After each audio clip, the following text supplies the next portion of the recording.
Raging Review. The Raging Cajuns will be a source of pride for this university, for the alumni, fans, and donors as we achieve success in the classroom, in the competitive arena, and in the community. It's about to get really fun. We're looking for dudes that will stand up. Well, Coach, let me tell you today, I'm here and I'm ready to stand up. And I challenge you, Raging Cajun Nation, to stand up with us. Stand up with us. Let's lock hand in hand and let's walk through the gates of Omaha. Hey, I love y'all boys. Let's grind every day starting today. Let's do it. Y'all ready? Alert! Ready? Who's that team ready? Who's that team ready? That's up. I got one thing to say right here. Cajuns win!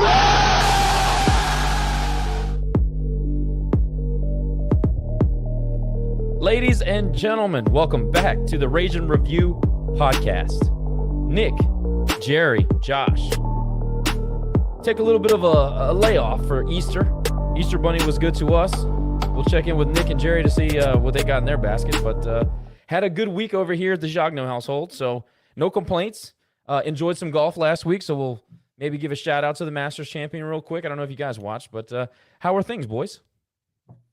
Things are good. Watched some of the golf on TV today. That was fun. Watched a little bit of the Masters. Got to enjoy some quality time with my boy Josh and Mrs. Jagno as well. That was a lot of fun. Always good to hang out with you boys in person when I'm in town. Unfortunately, Jerry couldn't make it. We missed you, man. You missed out on some really good biscuits and pies that my mom made, but all in all, it's been a good couple of weeks and glad to be back in the saddle. Yeah, guys, sorry I couldn't make it. I know you had a lot of fun without me, but no, I had family in town and they were visiting, and also my daughter wasn't feeling too well, so I was kind of there in spirit, but it was nice to get a little bit of a break these last 2 weeks, but I know we have a lot to talk about. Also, want to give a shout out, wish my wife a happy anniversary. She's been stuck with me for 7 years. 7 years today. We've been married. So wait, hold on a second. That's the magic number. 7 years. I think there's a statistic. It's like, over 60% of marriages last after 7 years. So okay, good. That's a good thing. You're gonna make it, Jerry. All right. Job. Yes. Good work. Yes. Thank you. No, I had to give the shout out to my wife, Kayla. Love you, babe, and happy anniversary. It was a great day to celebrate our anniversary. We went to brunch, took the little one to brunch with us, and apparently Allie, my daughter, is good luck because we didn't go to the first game of the doubleheader. We went to the second and we won. She's 4-0 for UL baseball games. So I think now I probably have to bring her to every game. Yeah, you better start bringing more games because we're gonna need all the help we can get. We need anything at this point. but anyway, guys, great to be back. Good to see y'all as always. Yeah, for sure. You were about 2.5 minutes, maybe one decision away from being forcefully removed from your home last weekend. Nick and I were getting in the car. It was like, all right, we're gonna make Jerry do what we want. I've heard. I heard. I could tell, and I would have loved to see the scene if y'all would have barged into the house, right? It would have been fun to watch. I'd have liked to see that scene, to be honest with you. We were, we were getting a little, we were on the edge, on the verge of doing that, but you looked out. Well, I'll say this: summertime's around the corner, so there'll be a lot more, plenty of time for us to hang out and have a good time. Allegedly, but no, we really did have a good time, and shout out to Nick and his parents. They were great hosts, so we had a lot of fun. Crawfish was good. Catherine ended up baking stuff. I think we debated The Price is Right for about an hour. Just regular. And by the way, my mom pulled out her iPad and showed her friends the podcast while we were there. So we have new fans. We spread the Cajun across the nation, right? Is that what we're doing? Whatever it takes. Any whether it's a family get together, any type of gathering, social scene, whatever it takes, man. If it's one person, it's a start, right? Absolutely. So, like I said, the Masters has been 2 weeks, but I want to say shout out to John Rahm. That was an awesome performance. It was such a tumultuous tournament, and I know you guys are not super golf nuts, but I am, and it was one of a more memorable tournament because the rain, the weather, the leaderboard shaped up to be pretty good towards the end. You had some names that you didn't expect to be there early, so I don't know. I think overall the tournament was kind of meh, 5 out of 10. But I think Sunday afternoon really delivered.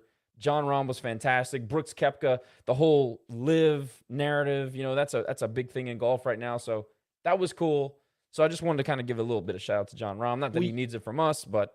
By the way, Fitzpatrick today, I mean, again, I don't get into golf, but I watched the end of whatever tournament I was watching today with my neighbors and Fitzpatrick and that whole drama in the playoff, 3 holes thing that they do. That was fun. His approach on the third was ridiculous. That was obnoxious. And Spieth can't catch a break, dude. Dude, like he had two easy putts. You hit one of those and you're done. Couldn't do it. The sick thing is that he was one of the best putters on tour for 10 years. And then now, Fitzpatrick hits this insane drive, and then, I don't know.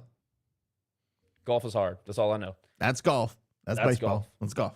So that also want to give a shout out to Planet Radio, our media partner who is absolutely killing it in these Twitter streets and on social media, and the town's talking about it.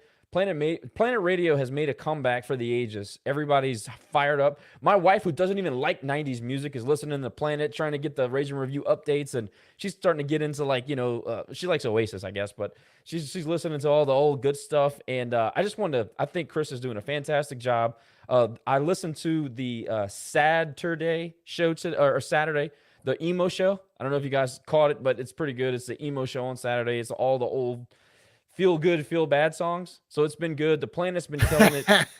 Yeah. And you didn't listen to the Hangover Cafe today? Come on, man. I was at the soccer field.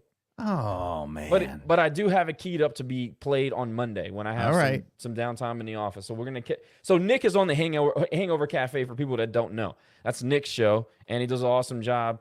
But they have so many good shows on the Planet already, and the way that Chris is building it back it's perfect. It's perfect. So it's nostalgic, and I have to say, Chris has done a fantastic job. Not only selfishly because Rage Review gets their we get our segments on there, but the music, it brings back so many memories. Like yesterday, we're driving back home we went somewhere, and Kayla and I are jamming to a Fat Boy Slim, right about now, the Funk Soul Brother, and we just kept singing it, and it was like we were in grade school. Keep going. I want to hear the rest of it. Go ahead. Check it out now. The Funk Soul Brother, right about now. Bro, I was joking. You can stop now. We're good. Come for the sports, stay for the singing. It really is good. It's good to have it back. I'm so glad that Chris has got this opportunity again, and happy to be on board. So shout out to Planet 106.7 in Lafayette. Listen to the Planet live, right? No, listen to the Planet online is the website. Listentotheplanet.com. And then they have listentotheplanet.com, and there's an app. So go find that. Rage and Reviews involved. Chris is doing a fantastic job. The lineup's great. It's all the old music from the Planet. Be a citizen again. We're taking baby steps. We're doing a little bit right now, but hopefully we get more involved as things go. And, we were talking a little bit about Bleacher Creature t-shirts maybe making a comeback at some point. So stay tuned for that. That'll be fun. Yeah, I'm fired up about that. That is all. So, right. So that also shout out to Dave Schultz, who's back in the market.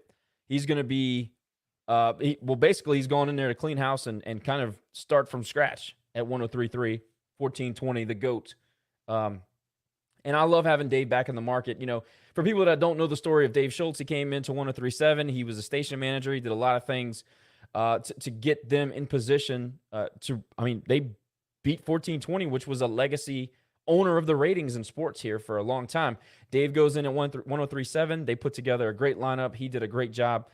He is a legitimate journalist, and he covers sports, and he loves sports.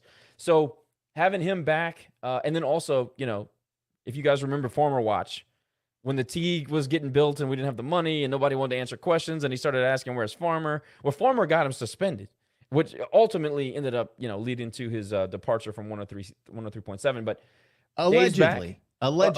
Sure. Okay. Of course, got to say that. All allegedly. Right. But Dave's back in the market. I think that he's really going to elevate. I mean, you can't really get worse than where we are now. So I severely expect him to be elevating 103.3, 1420, the GOAT. Any thoughts on Dave back in the market, fellas?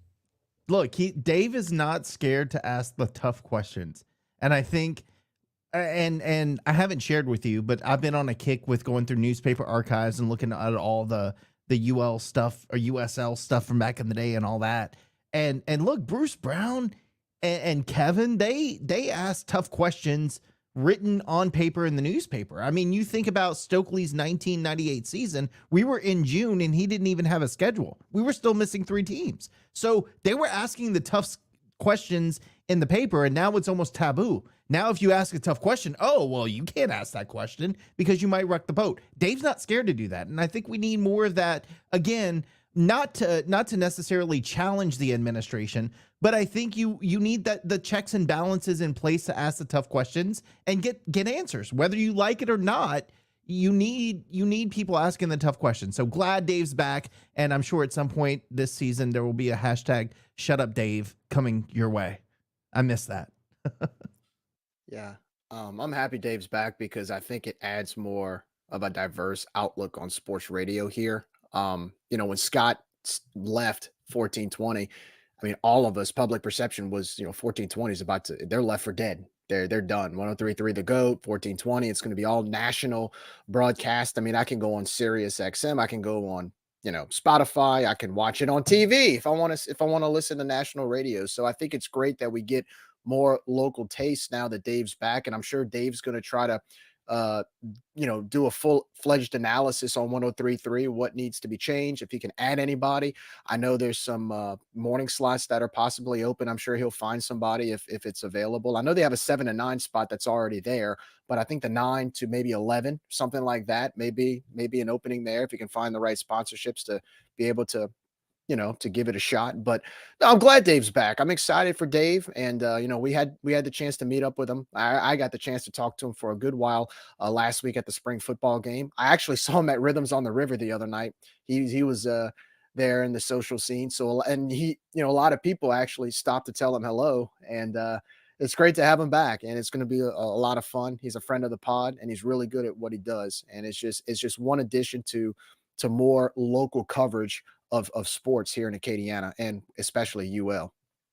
It's good for the brand. Any amount of coverage is good, but Dave does a fantastic job of, like Nick said, you got to ask the correct questions sometimes. And I go back to the scene in Scarface where Michelle Pfeiffer and De Niro are sitting there, or Pacino are sitting there at the table, and they're all taking the stuff, and he gets up and he looks around the room and he says, "You need people like me.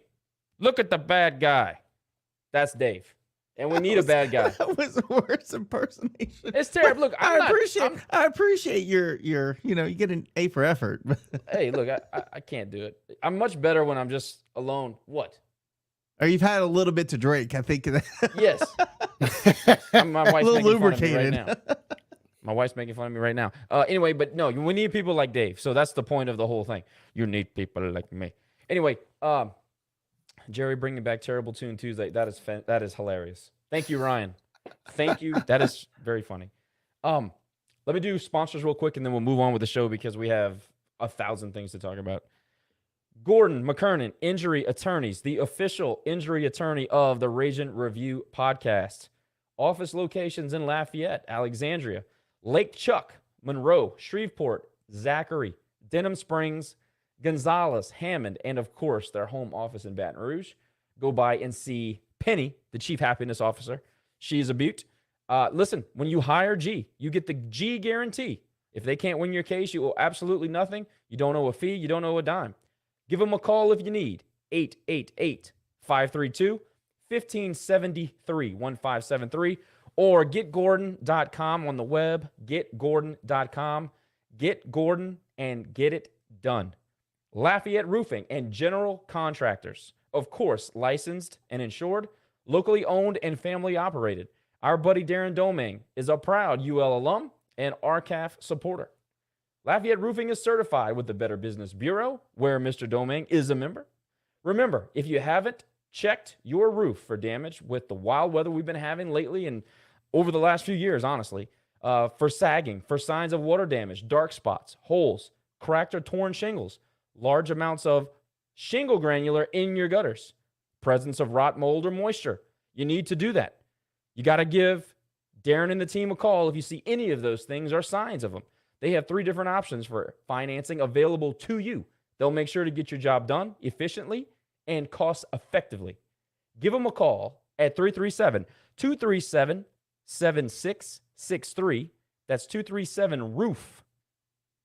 or visit Lafayette-roofing.com. Do not forget the dash. And thanks to Darren for all he's done. Great friend of the pod, great friend to UL Athletics. Awesome dude. Patriot Steel Group, great sponsor of the Rage and Review podcast. The guys over at Patriot Steel Group would like to thank all RCAF donors and encourage anybody who is considering giving to the program to please do so and support our student athletes and their mission to promote our great university. And they do a great job of it. We have great people in our program, top to bottom. Easy to support, easy to root for. Chris Russo is a great friend of the Rage and Review podcast, has been from the very beginning, so thank you to Chris. Patriot Steel Group was founded in 2021. The founders of Patriot Steel Group have over 100 years collectively of experience in the oil and gas industry.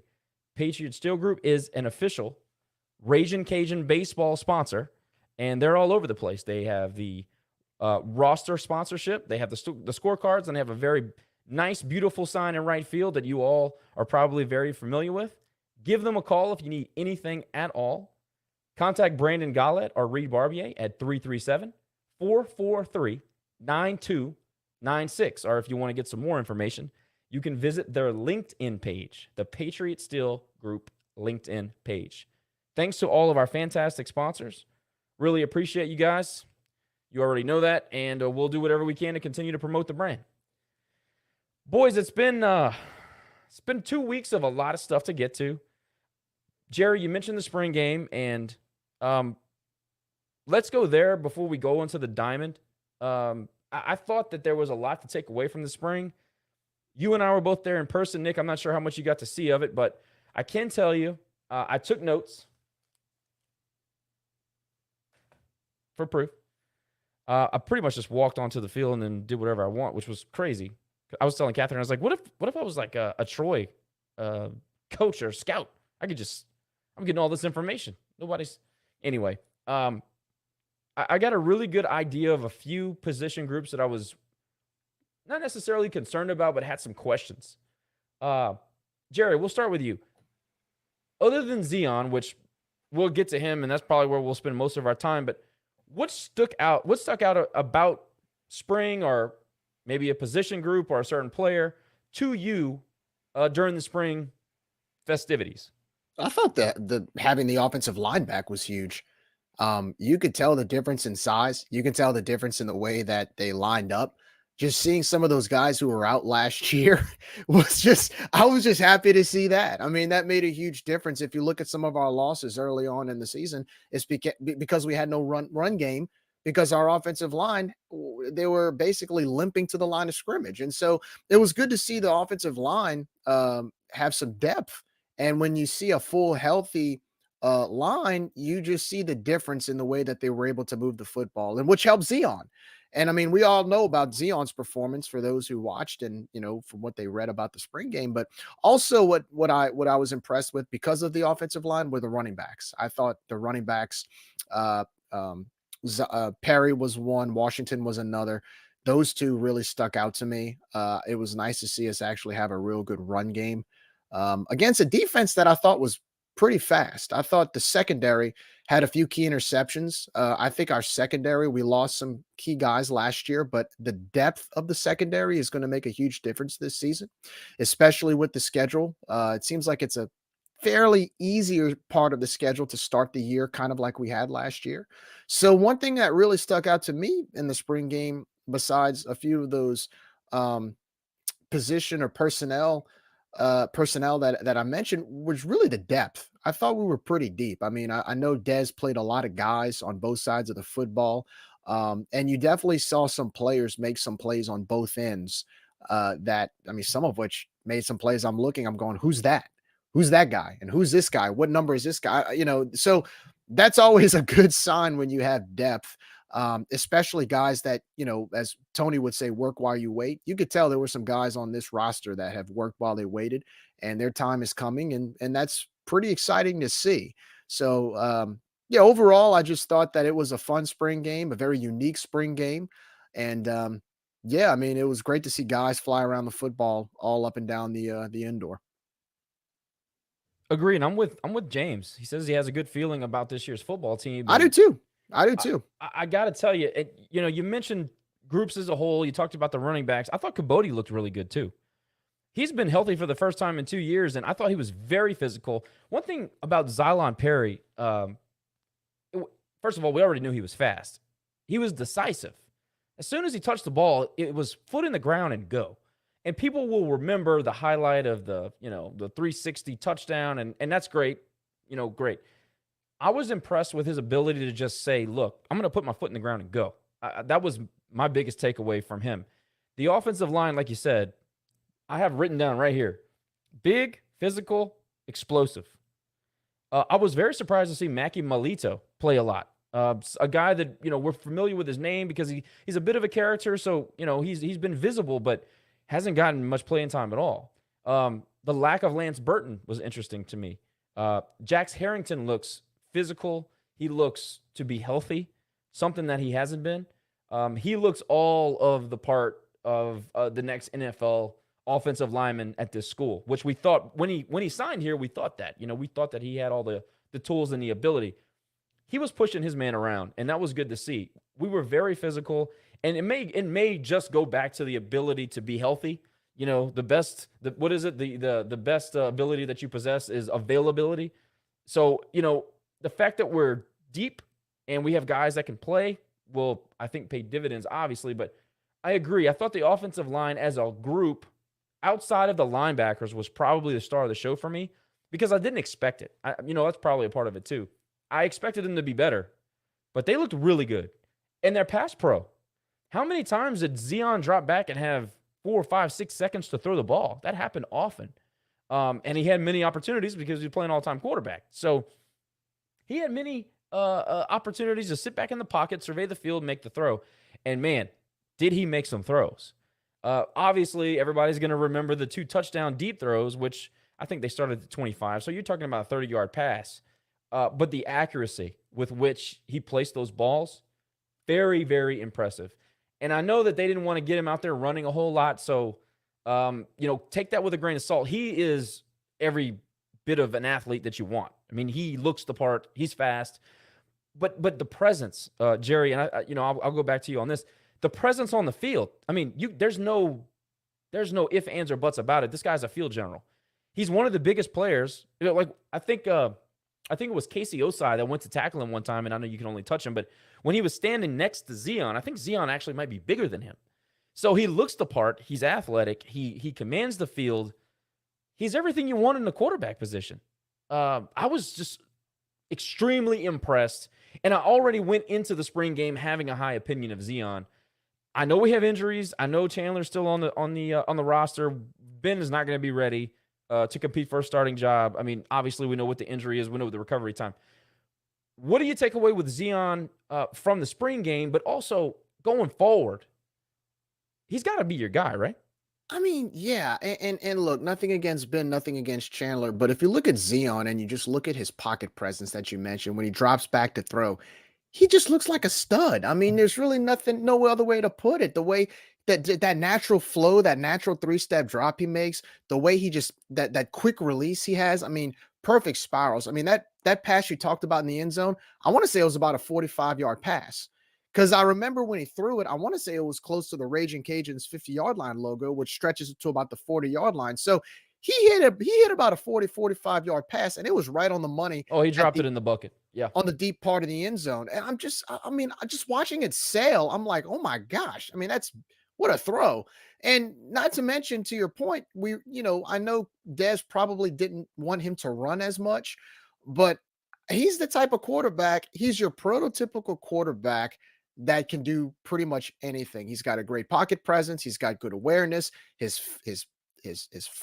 feet or his footwork is very impressive. Thank you for saying that. He can elude a blitz. I mean, look at the way he eluded some of those blitzes the other night. I mean, just imagine him doing that in the pocket, and then when he wants to take off and run like a zone read, how dangerous he can be in the open field.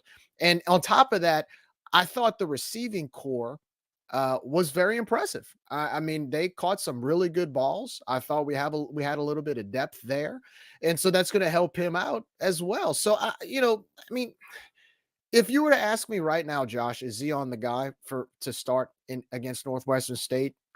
I would probably say yes right now based on what I saw the other night in the spring game. But again, Chandler comes back. Chandler has a little bit of seniority on him. He's been the starting quarterback before, but that doesn't take away the fact that I think if it's between Chandler and Zeon, and nothing against Ben, I just don't know if Ben's going to be able to physically be ready by fall practice. But if it's between those three, it's going to be a battle. It's going to be a battle because, I mean, talent-wise, Zeon, the way I describe Zeon's taller, and he's a right-handed quarterback, but he has the skills that Levi had with a better arm. So if you have the elusiveness, if you have the smarts, and then you have a strong arm like that and have that pocket presence and awareness and athleticism, I mean, you saw what Levi did. And some fans, I mean, look, sometimes we were critical of Levi. Nothing to take away from him. But then you look at Zeon and you're like, wow, my first question when I left the spring game was, how did we end up with him and not some big school that, could have had him? What did we do to get him? Because if you think about it, he's taller, he's athletic, he's built, he's got a rocket arm. I mean, that's what P5 schools look at. I mean, I just think as of right now, unless Chandler comes back strong, and I know Chandler's going to come back strong. I mean, he was at the spring game as well. And unfortunately, he had kind of a freak accident before spring, and he'll bounce back from it. But it's going to be a war, I think, at fall practice leading up to that Northwestern State game. It's too obvious. It's too obvious. I'll be disappointed if Zeon's not under center. Nick, any thoughts about spring ball? No, so I was sitting in the dark because my parents' power went out when I was supposed to be at the game. There was a tornado or something that passed, some freak thing that passed through at the time. But look, I think I think with Chandler, you have certain pros and cons. And then with Ben, you have certain pros and cons. And I think you put Zeon on the field and it's almost like he combines all the pros of Ben and Chandler into one person. So it's a competition, and as it should be. And I think the competition right now is going to be between Zeon and Chandler. And look, the one thing I don't want to happen is we get into another situation in the fall where we have alternating possessions and alternating quarterbacks. My hope is whoever we go with, which I'm thinking it's Zeon at this point, we stick with him and we ride it. Because look, we saw it last season. We needed that backup, and hell, we needed a third quarterback on the roster. Injuries happen, freak accidents happen, things happen. We need a full roster quarterback. So regardless if Ben's going to be on the bench or if Chandler's going to be on the bench, we need them. So I'm hoping we have all three for the season next year. But look, I'm going to geek out. Reese Burns was one of my favorite all-time players for the Cajuns. And when he got here, I mean, he was a punter and nobody really cared. But I'm like, oh, crap, we got Reese Burns. He's going to be awesome. Mackie Mahio, I hope I'm saying his last name right. Dude, when you got us, and first of all, the offensive line, heard great things about him. Mackie, I've been waiting. And look, he's been green. He needed to develop. He needed some time. He needed some technique. When you got a 6'8" offensive lineman, if he can get that technique, bruh, like I am most excited, I think, about the team. Look, Zeon, obviously I'm excited about him, but Mackie, I've been waiting for him to have his shot. And I think this is going to be a good year for him. If he can, settle down and kind of get some of the quirkiness out of his game, if he can, be the guy, be the 6'8" presence that we need on the offensive line, who's going to take him down? I don't have any answer for that. So that's my geeked up, hopefully prognostication for next year is Mackey's my dude. That's a guy I'm going to ride or die with next year. And I'll also complete it with this. I thought that, well, first of all, we had a lot of talent depart. So I wondered how we take the step going into 2023. It's a spring game. It's basically an inter squad. I get it. I felt like the roster was way more complete than I expected it to be. And this is no shot at the recruiting staff. It's a natural question. When you lose guys that are proven winners and proven contributors, you're always going to have that question, right, Jerry? So to me, what stood out overall was that we have guys everywhere that can play. Now, when the lights come on, it's a little bit different, and people react differently to game day, and I get all that. From a weapon standpoint, from a just really well-abled bodies. We have a ton of them. And look, I'm the defensive guy, so I'm gonna tell you right now. I think the defensive secondary, especially in the safety room, I think we're as good as we've ever been. Tyree Skipper looks like an NFL safety. Cam Podesclo has been here for like 10 years.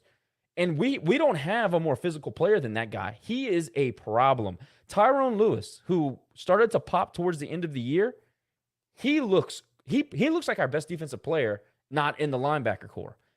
Mason Narcisse on the defensive line had one of the best springs of anybody. He got 2 or 3 different awards when they call the kids up to say, most improved or most impactful, whatever it is.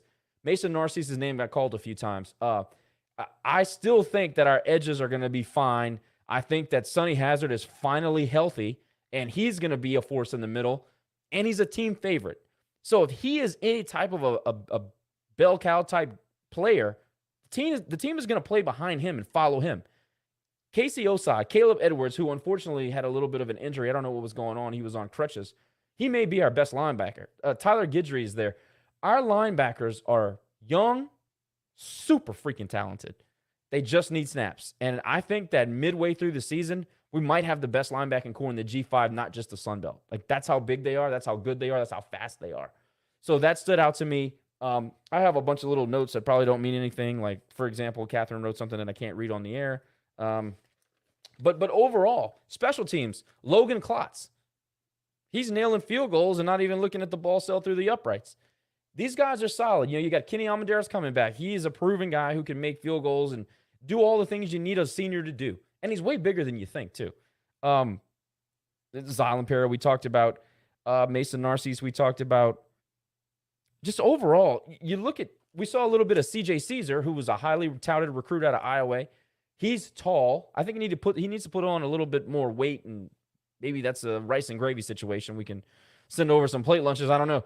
But he's fast. He's physical. He's tall. He looks about 6'2". He's going to match up with any wide receiver in this league, I can tell you that. Defensively, we get around the field. I'm very, very excited about that. And overall, again, I think that my takeaway outside of Zeon is we have plugged these gaps about as well as you can ask for. Jared, you feel the same? Yeah, I do. Absolutely. I think the depth, like I said, the depth is really what I think is going to carry this team this year. And when you look at the different positions where we had injuries and things like that, that's why I was mentioning why I feel like those players, a lot of players from the other night worked while they waited, because there were a lot of guys that were kind of hanging in the balance that we didn't really know much about, but you knew they were talented. You knew they had potential, but now you see some of these guys have their moments coming up in the fall. So that's going to be a lot of fun to see. I'm actually looking forward to seeing a lot of these guys who really didn't get as much play time, but then now they're going to be able to shine. And there's going to be a lot of new names, but they're going to be new names that we're going to get used to saying often. That's what I feel about this team. A lot of newer talent, a lot of younger talent that I think is going to make a huge difference. And look, I'm going to say there are a lot of great things that came out of the spring game from what I've heard from you guys and in the media. But I appreciate the fact that we are able to temper our expectations and be realistic. RG3, I don't know if you guys saw that, but he apparently called the Texas Longhorn spring game a day ago. And his tweet is, I quote, "Just call the Texas spring game, and Sark has this team ready to win a Big 12 championship and contend for a national championship." Hard eye roll. Texas is not come back. on. They're not going to be back. Every year, bro. single year, every year, and they're going to be ranked for no reason. They're going to be in the top 15 because their name. Yeah, because RG and they got a Manning on the roster now. So holy cow, watch out. Hey, by the way, just saying, I think it was Lunch, our Lunch Winfield, our newest recruit at quarterback. He beat him in the state quarters or semis. That he did, yes. Yeah. So just want to throw that out there. Old Arch Manning. Anyway, a lot of baseball, a lot of softball the last couple of weeks. Shout out to the girls who went to, we hosted the Bobcats of Texas State and swept them. Texas State has been one of the better softball teams in the league for, 4, 5, 6 years now. They had a very good RPI, played a good strength of schedule to this point, out of conference and in the league. I think that's a very impressive sweep.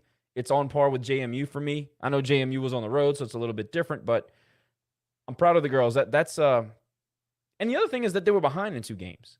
So stellar pitching, very good defense, and clutch hits by Allred, and Laney Crater just continues to destroy the softball. And what do you say? I mean, 78 consecutive Sun Belt Conference Series wins, Jerry. I mean, it's not even believable. If you said before they started the streak it would happen, it was even possible. I mean, even in the lean years, you would look into a loss. These girls just continue to be incredible. It's a decade. It's a decade's worth of work that's continuing on as we speak. I mean, what more can you say about something like that? Especially, people will say, well, the Sun Belt's not quite as strong in softball and the Cajuns have dominated. But on the other hand, to be able to do that 10 years in a row and counting and continuing that streak, I mean, that's something that is, I mean, in any conference, even if it's the Sun Belt or a conference lesser than the Sun Belt or in power rankings, it's hard to do. So that to me is, when you really think about it, when you pull the reins back and you actually think 78 straight over a 10-year span, where you've been through, the whole coaching drama in 2017, 2018. You've been through injuries. You've weathered so many storms. Additions to the league. Yeah. You've weathered so many storms, and you're able to maintain that success and grow this streak for a decade and counting. I mean, that's commendable. I mean, that's something that needs to be recognized and very impressive on a national scale. So, unbelievable. And also too, like, for example, this past weekend, look at how the Cajuns came back yesterday or last night. Yes. Down. I believe they were down 2-1 in the 6th. And who was it that hit the 2-run shot? I'm drawing a blank right now. I'm pretty sure it was Lauren Allred. Right. That's we have that. I mean, there are the cardiac Cajuns in softball. They just find ways to win. It's crazy. And they believe they're going to win. They know they're going to win. They always find that they've been doing, and for the last 10 years in that streak, a lot of those wins came in like the last 2 innings. I mean, that's good teams find ways to win. That's why they have that 78 game conference series win streak that's going on. So I don't want to jinx it or anything. I'd love for it to keep going. But no, it's impressive. And it was great to get the sweep this weekend. I know they kind of had a little bit of a hiccup in the middle of the week in Texas against Baylor and Texas A&M, both of which games should have won. They could have won. They were winnable, but to bounce back like that in a conference series and then moving forward, I think they're in good shape. But yeah, Nick, just great series. I'm gonna throw some cold water on you, Jerry. Look, let's spend some time on this because I like this conversation. Go ahead. And Daryl just asked if they can host a regional. Nick, you go ahead and then we'll talk about that. So, and this ties into that. Look, the Cajun softball program, elite, nationally recognized year over year. And by no means, I don't want this to be a slight at the coaching or the team or anything like that, because again, 78, 79, whatever consecutive series, amazing. But when you're in the spotlight and you are a nationally recognized power as the Cajun softball team is, you got to start winning more of these top 25 games. And if we're in the top 25, we got to start picking up one. Look, I didn't expect him to go and sweep Baylor and Texas A&M. Kind of expected him to win one of those games. And it feels like we're at the cusp of doing that so many times this season against ranked teams, and we don't do it. I mean, we picked up a win against LSU. I think we split that series. So that's... I'm sorry, I don't know who those people are. The Nick? team across the basin, yeah, those guys. So we just... I feel like we're at the cusp of greatness with the softball program, but we just haven't gotten over that hump yet. So I need to see a little bit more. And that leads to Daryl's question. Can they host a regional? I don't know. Are they a top 16 team? Right now, they're not, because they haven't beaten consistently to other top 25 teams that are competing for that same regional. So today I'm saying probably not. We're probably going to travel as a 2 seed somewhere. Hopefully not across the basin, but probably a 2 seed somewhere. And that's where those top 25 wins come into play. I just feel like we need to pick up a few more of those along the way that we haven't. So again, not taking anything away from the team. I know it's tough to win. I know they have some really good talent across the country, but I'd like to see a few more of those top 25 wins to build a resume to host, because I feel like right now they don't have it. Yeah, well, by the numbers, they don't. I mean, this is the issue for me. We've played, it's got to be 9, 10, 11 games against those type of teams. And unfortunately, I think we only have 1, maybe 2 victories over those teams. So I think maybe we beat Florida, right? We beat TSAB. We beat, I think we had one more. I think we had one more win after that. I'm drawing a blank. It was one more, yeah.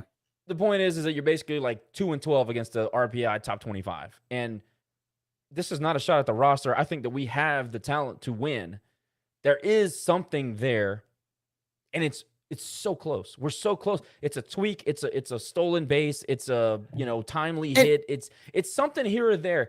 And by the way, I would much rather be in softball's position than in baseball's position right now, because baseball is very far away from where we think they should be. If you consider the talent on the roster, look at softball. They have the talent. We're finally relying on 3, 4 pitchers rather than 1, 2. So that is a recipe for success in the postseason to me. We have power. We have speed. We mostly play good defense, but like baseball, it seems like the miscues on defense happen at crucial moments. So regardless, we'll go back to the A&M game. You load the bases with a chance to do some real damage. I think it was the 4th inning, I think. You load the bases, 1 out or no outs at the time, and you don't score. You score 1 run. Then you turn around in the next inning, and you make 2 errors. A&M scores, 3 or 4 runs, and then they run away with it. It's like softball gets to the doorstep, and then something goes wrong. If they can find out whatever the hell that is, whatever that one thing or that one moment or whatever, when they do figure that out, they're going to win a lot of games. And again, they're a whole lot closer than baseball right now. Well, I don't know what it is, Jerry. Maybe you have an opinion on what it is, but yeah, I just think it's learning how to finish. The game against UCLA at the Clearwater tournament, we were up, I believe it was like 3-2 in the 7th.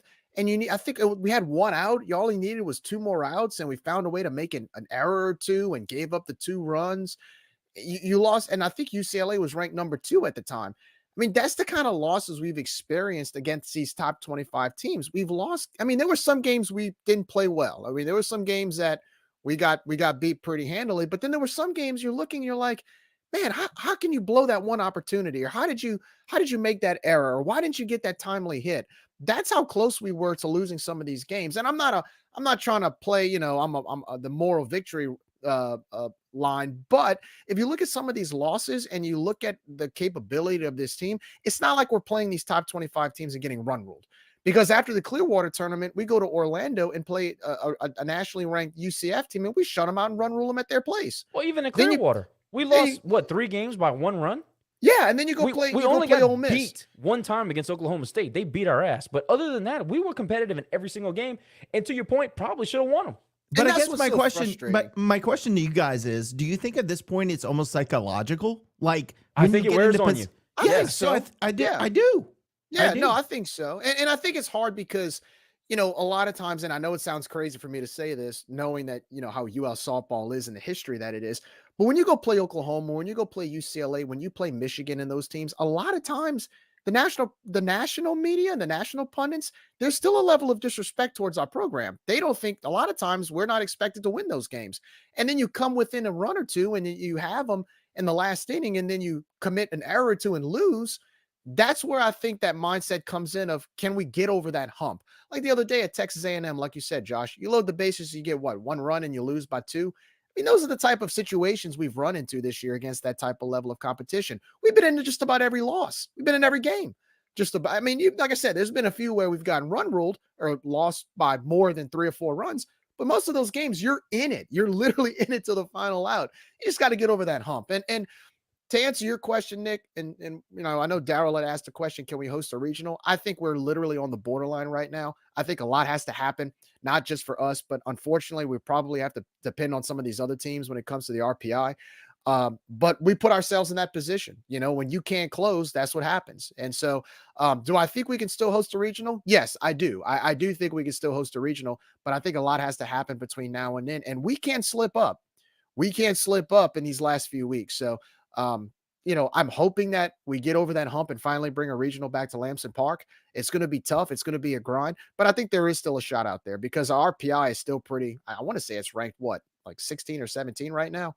If I'm not Well, mistaken. it was 10 going into the weekend, so I'm not sure with the loss. So it's still well, no, still we on swept. that We borderline. swept, so it's probably up. Yeah, it's probably on that borderline. So I'm not losing all hope yet. A lot can happen. I mean, we still got a month's worth of softball to play before the regionals come. So, but you're looking back on it, to your point, Nick, it hurts to see that we lost some of these games so closely because you're looking and you're like, man, if we don't make those 2 errors against UCLA, who was number 2 in the country at the time, you know, I mean, we're having that one game, we're having a totally different conversation right now. Well, Michigan, Indiana, there are a few, you know, and it's literally plays, not innings or games. But I think personally, Daryl, to answer your question from my point of view, I think we've had our opportunities and that ship has sailed. Honestly, maybe a chip on the shoulder is what's needed. Go travel as a 2 seed and beat somebody. Maybe that's what brings out the best in the girls. But I don't know. I think that, again, I'm happy that we have pitchers that we can rely on, not a pitcher that we can rely on. I like that. I think people are playing better. Taylor Roman hit a home run today. Great to see her kind of get back into the groove of that. So things are happening. I don't think we've seen the best from this team yet, but I can make an argument, to your point, Jerry. I can make an argument that it's more mentally exhausting to be in those games against those top-ranked opponents and not find that way to get over the hump. And it's sickening because it's your own fault. That has got to be mentally draining. So who knows? Maybe we get on a roll in conference. Maybe we go win the conference tournament. You never know what can happen. I think that we have the players to win in the postseason, and I think that that's more important than anything. It's more important than hosting. It's more important than anything. If you have the players, and if they learn from those mistakes, and that's the key, if they learn from the UCLAs and the Michigans and the Oklahoma States and all, if you learn from that, that's a recipe to win in the postseason. So I just want to say that. So shout out to the softballers for the sweep this weekend. Keep playing great softball, making us proud. Baseball. Now we're going to go back a ways. We've all slept and had a couple of beers since then. So please don't shoot us if we mess up a stat or a moment. But the last time we spoke to you all, we were going into the Marshall Thundering Herd for the very first time ever. So uncharted territory. Deggs actually made a comment about being unfamiliar with the minor league park and didn't know the head coach and all this other stuff. Wait a minute. You don't want to talk about the top of the ninth against Tulane? We can go all the way back to Tulane. We can go I'm kidding. Actually, I'm if kidding. we're being honest, no. We won the can game. Fast forward. We won. I'll stop there. We won. People were literally walking out of the park when the dude hit the 3-run job. Have you ever been so mad in your life? I mean, seriously, how long has it been since you've been that mad? I haven't been that mad about a win for as long as I can remember. I mean, Not in baseball. Look, you have twice in that inning, you had 2 outs on 2 strikes. I think the score was like, what, 7-3 at that point or something like that. I mean, you're up. Yeah, going into the ninth, I think you we were were up by by 5 runs. 4 or 5 runs, and you're literally on a 2-strike count twice with 2 outs twice. I mean, you know, like we all stand at the tee. We're clapping to the 3rd strike twice. And somehow we go to the bottom of the 9th tied. Anyway, Nick, I'll let you have it. Yeah, last time I was that pissed off, I think it was a conference tournament where we were playing Arkansas State, and we had a game that was delayed, and we ended up winning like 24-21. We dropped the ball in the outfield a couple of times. I know exactly what you're talking about. So, Little Rock. That was Little Rock. It was Little Rock. Whoever it was. It was Yeah. some team from I remember Arkansas. that. They're all the same. I don't know. Anyway, that was the last time I was that pissed off. Look, I honestly, it was almost like looking into a looking glass and saying bad things are going to come our way. And we went to Marshall and we did our thing in Marshall, but it just felt like that was showing me a little bit about the team that scared me and said, oh crap. So we can do this. And we'll talk about this weekend's games and this week's games. But to me, that was my biggest takeaway, is that planted that seed in my head that said, this doesn't feel good. And I feel like this is going to come back to bite us because something's not right. And yeah, so Every time something like that happens, I think, and it's only isolated to this season, obviously, but every time something like that happens where, we're locking up, we're cleaning, we're done. We're done for the shift. We're going home. We're closing up the Burger King, whatever. Every time like something like that happens, I always think, why weren't the stats on the scoreboard for real? What's the real version behind that story? Because that's what it feels like. It feels like, and look, dude, we're very pro player here. We love the guys. We're having a little bit of fun, but at the same time, there is an element of, do we cash it in when we think we've got it taken care of? Do y'all not get some of that? And maybe it's on the pitching staff. I don't know and I'm not saying anybody in particular, because we've done it with different folks on the mound.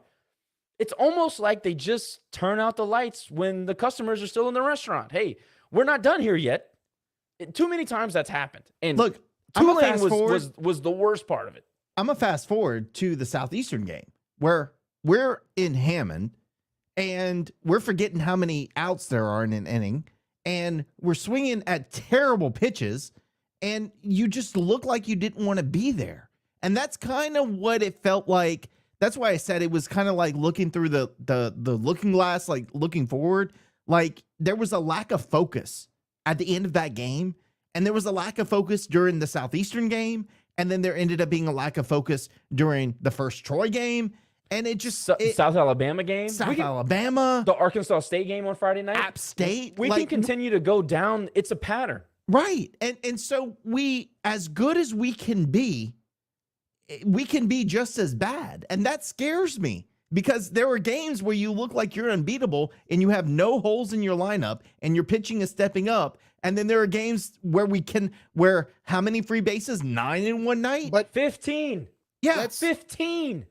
Let's look at the common denominator in all those games you mentioned, right? Tulane, South Alabama. I would even say High Point. Allie wasn't in attendance. That's the common denominator. Troy. Yeah, right. Allie wasn't there. I should bring Allie to like every game moving forward, including our road games as well. Clearly, starting Tuesday night. Put her on the bus. Get a baby seat. Stick it in the front. Right. If I can bring her Tuesday night across the basin and we find a way and we win that game, I might have no choice. At that point. But if you look at the common denominator between the South Alabama game, I would say the second High Point game. I would probably say App State that Friday night. Troy on Friday night, Tulane, all those losses, the common denominator is pitching and not being able to get that key out that when not basically holding the dam and not letting it break. We've let the dam break so many times this year in 2-out situations, in situations where you can turn a double play or catch an easy fly ball. The other night against Southeastern, like you said, Nick, you should know how many outs you have. This is college baseball, man. That's little league mistakes right there. In the first inning, Jerry. Mistakes. In the first inning. It's not you like you're should know. fatigued mentally and it's the 7th inning of a grinding, grueling game. This is the first freaking inning. There's no way you can't know there's only one out. And look, I love CJ. He's probably one of the best dudes on the team. Catherine got to know his girlfriend. They're awesome people. That is a lack of focus. There's no other way to describe it. Josh, I love you like a brother. If you did some stupid crap like that, I would call you out. Yeah. But there's no excuse. There is no freaking excuse for that. And he knows it. He's an 18th year senior. This is not Ben Robichaux losing his mind, in the middle of a game. This is a guy that's been here, he's taken live bullets a long time in D1. There's no freaking way you can do that. There's no way. And it sets a precedence is what it does. It sets a precedence. It sets bad juju moving forward. And you saw, the crazy mistakes we were making against Southeastern. But again, all those losses we've had, they're just the pitching hasn't been able to get us out of that slump. When Tony used to talk about minimizing the damage, we maximized it with basically carelessness. And that's the frustrating thing, because if you look at our talent, if you look at our athleticism, if you look at how we play in the field, there's no excuse. Like if you're a bad team and you're dropping fly balls consistently and you don't know how to field a basic ground ball, that's one thing. You're just a bad team. we're not a bad team. We're just making careless mistakes at the wrong time. And you let the dam open. You let the dam break when you do stuff like that. And that's what we've done multiple times. And look, everybody wants to say we're 25-12 or whatever, but we could be 30-7 instead if we don't do that. You know, I mean, that's the difference. That's the difference. But Look, the I don't last care. great pitcher we've had here just got called up to the majors. Okay. Yes. And it's no shot at the guys. It's not their fault. Maybe they're not being put in the position to win or to succeed. I'm sorry. I don't know what it is. There is something not right on the pitch. I can't stand the way we manage our pitching staff. Y'all know that. This is not breaking news. I don't like the way we take chances offensively, but I'm willing to get over that because I know who Deggs is. He told me who he was. I listened. I get it. Pitching staff, look, I'm willing to put up with a certain amount of foolishness because Tony was great. His system was what it was. We knew it for years. What's going on right now is not just run-of-the-mill foolishness. I don't want to get into specifics because I'm going to get bogged down and we have a lot to talk about, but I'll just leave it open this way. I cannot stand the way we freaking manage a pitching staff. Why is Parrott pitching today in a crucial situation in Game 2? This guy has, 3 appearances, maybe 9 innings total pitched? No, less than that, like 6. It's not against him. He just doesn't have the wear and tear on his back. That's just not his role. Why are we doing that? You know what they did tonight? They went McGehee-Rawls into the game. Over. You used the 2. Why didn't we Gave up one run. Why didn't we see the swing arm in Game 2 when Nezu couldn't get out of it? I just will never understand that. The crucial game this weekend, guys, and y'all know this is not news. The Game 2 was the crucial. You had to win that game. You had to. You can't lose to Troy at home like that. By the way, you could have put yourself in a better position to win Game 2 had you played it yesterday when softball was playing. And look, I'm not going to question anybody's decision. Well, I guess I am because I'm saying it. But why did softball play? But why did we softball are play? questioning And again, the decision. Troy has nowhere to go. So, yes, I get it. You have to take BP 2 hours before. And, okay, they're going to take BP anyway Saturday in the indoor, whether or not they play. So let them take BP if we can't play. Obviously, you can make a decision 40 minutes before the game, before the pitchers start throwing. You can do that. But it was sunny from 4 until dark, and then it drizzled later in the night. But softball played the game. Like, look, who makes the overall decision? Because obviously it's not the same person. And that's my thing. Like, why? You are the home team, and you lost on Friday. Your best chance to win on Saturday is to not play a doubleheader. It's to play on Saturday. Go play. And we didn't. And we took that advantage away from ourselves 24 hours before we needed to make that decision. That I don't understand. I have a theory if you want to hear it, and this might piss some people off. I think Deggs tried to get cute. He tried to save some arms, get another day of rest, and then empty the tank on Sunday. But you, like I, know that the hardest thing to do in baseball is win 2 games in a single day. So what the hell advantage did you really gain? I mean, we weren't completely depleted. Well, maybe we were. I mean, we throwing Parrott on Sunday in Game 2, but I don't know, Nick. But that's a good point. I think if it's so ridiculous. If we didn't throw 7 guys on a Friday night, right? If we could at least get out the 3rd inning or 4th inning with our starter, then we're not having this conversation. So we got issues. We got problems. We got lots of problems. And look, again, no knock on any of the guys on the roster. We love you all, but we got to figure this out because we should have figured this out 4 weeks ago. We're past mid-season now, and we still don't have a solidified 1, 2, 3 guy. Now we still have question marks. That is scary to me.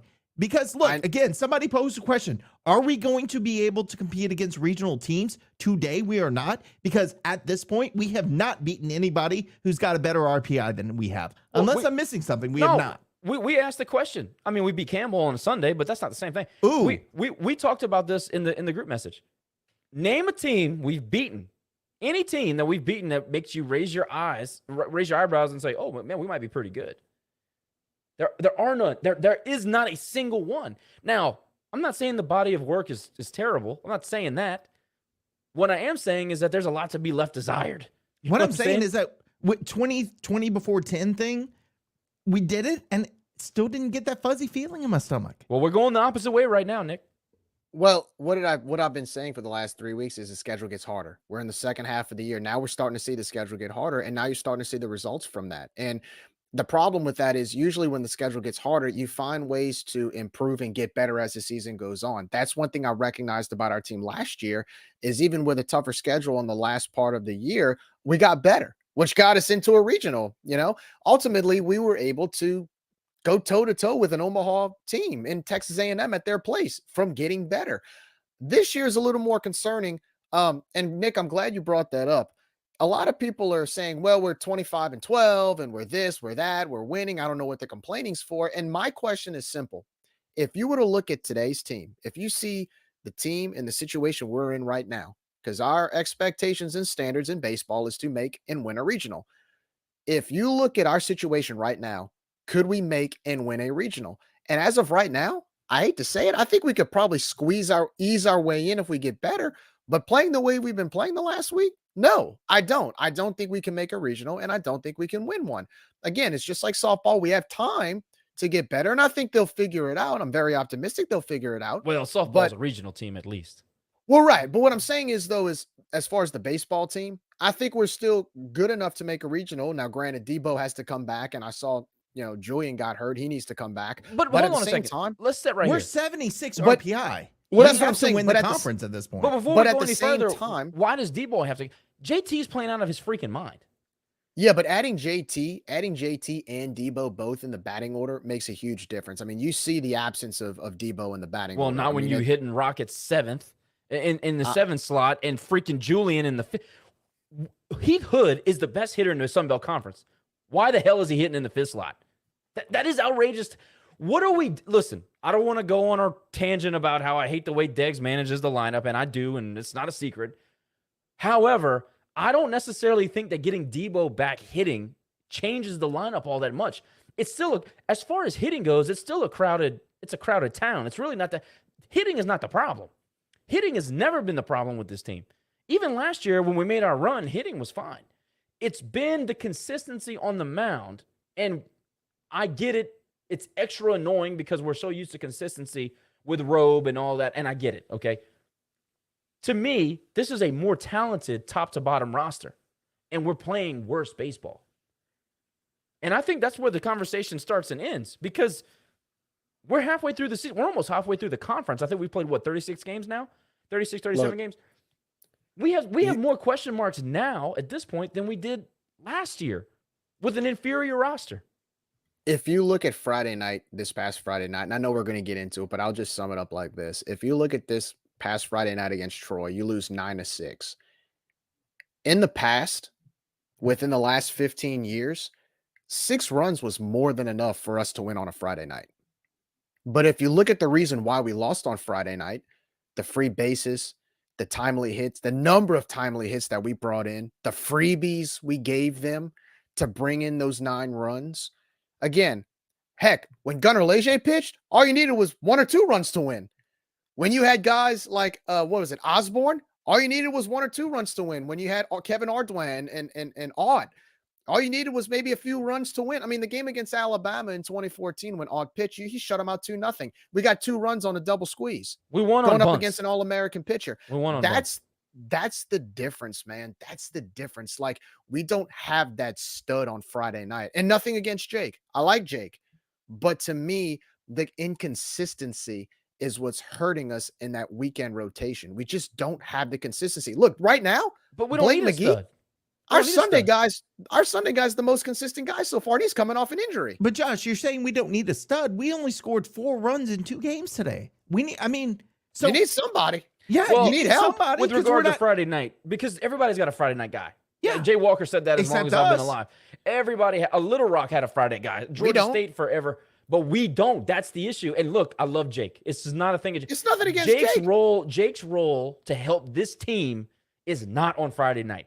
He has done an admirable job on Friday night. And I hope that he understands that, and I'm not at all taking a shot. What I'm saying is, Blake McGee, look, I understand why they like Blake McGee. His spin rate is out. His cutter's stupid. He's got movement. He's got every pitch you want. He throws 4+ pitches. I get it. But you got to be able to be healthy. I can't use you if you're not available. So I don't know where he fits on this team just yet. Hopefully they take it easy on him and they let him come back the way he needs to come back. What I'm trying to make the point is, on Friday, I don't need you to go out and throw 7 shutout innings. This is why I like Cooper Rawls. Give him a start on Friday. What could be worse? Give me 5 shutout innings. Give me 5 innings of 2-hit baseball, 2-run baseball, whatever. Let the hitters go to work.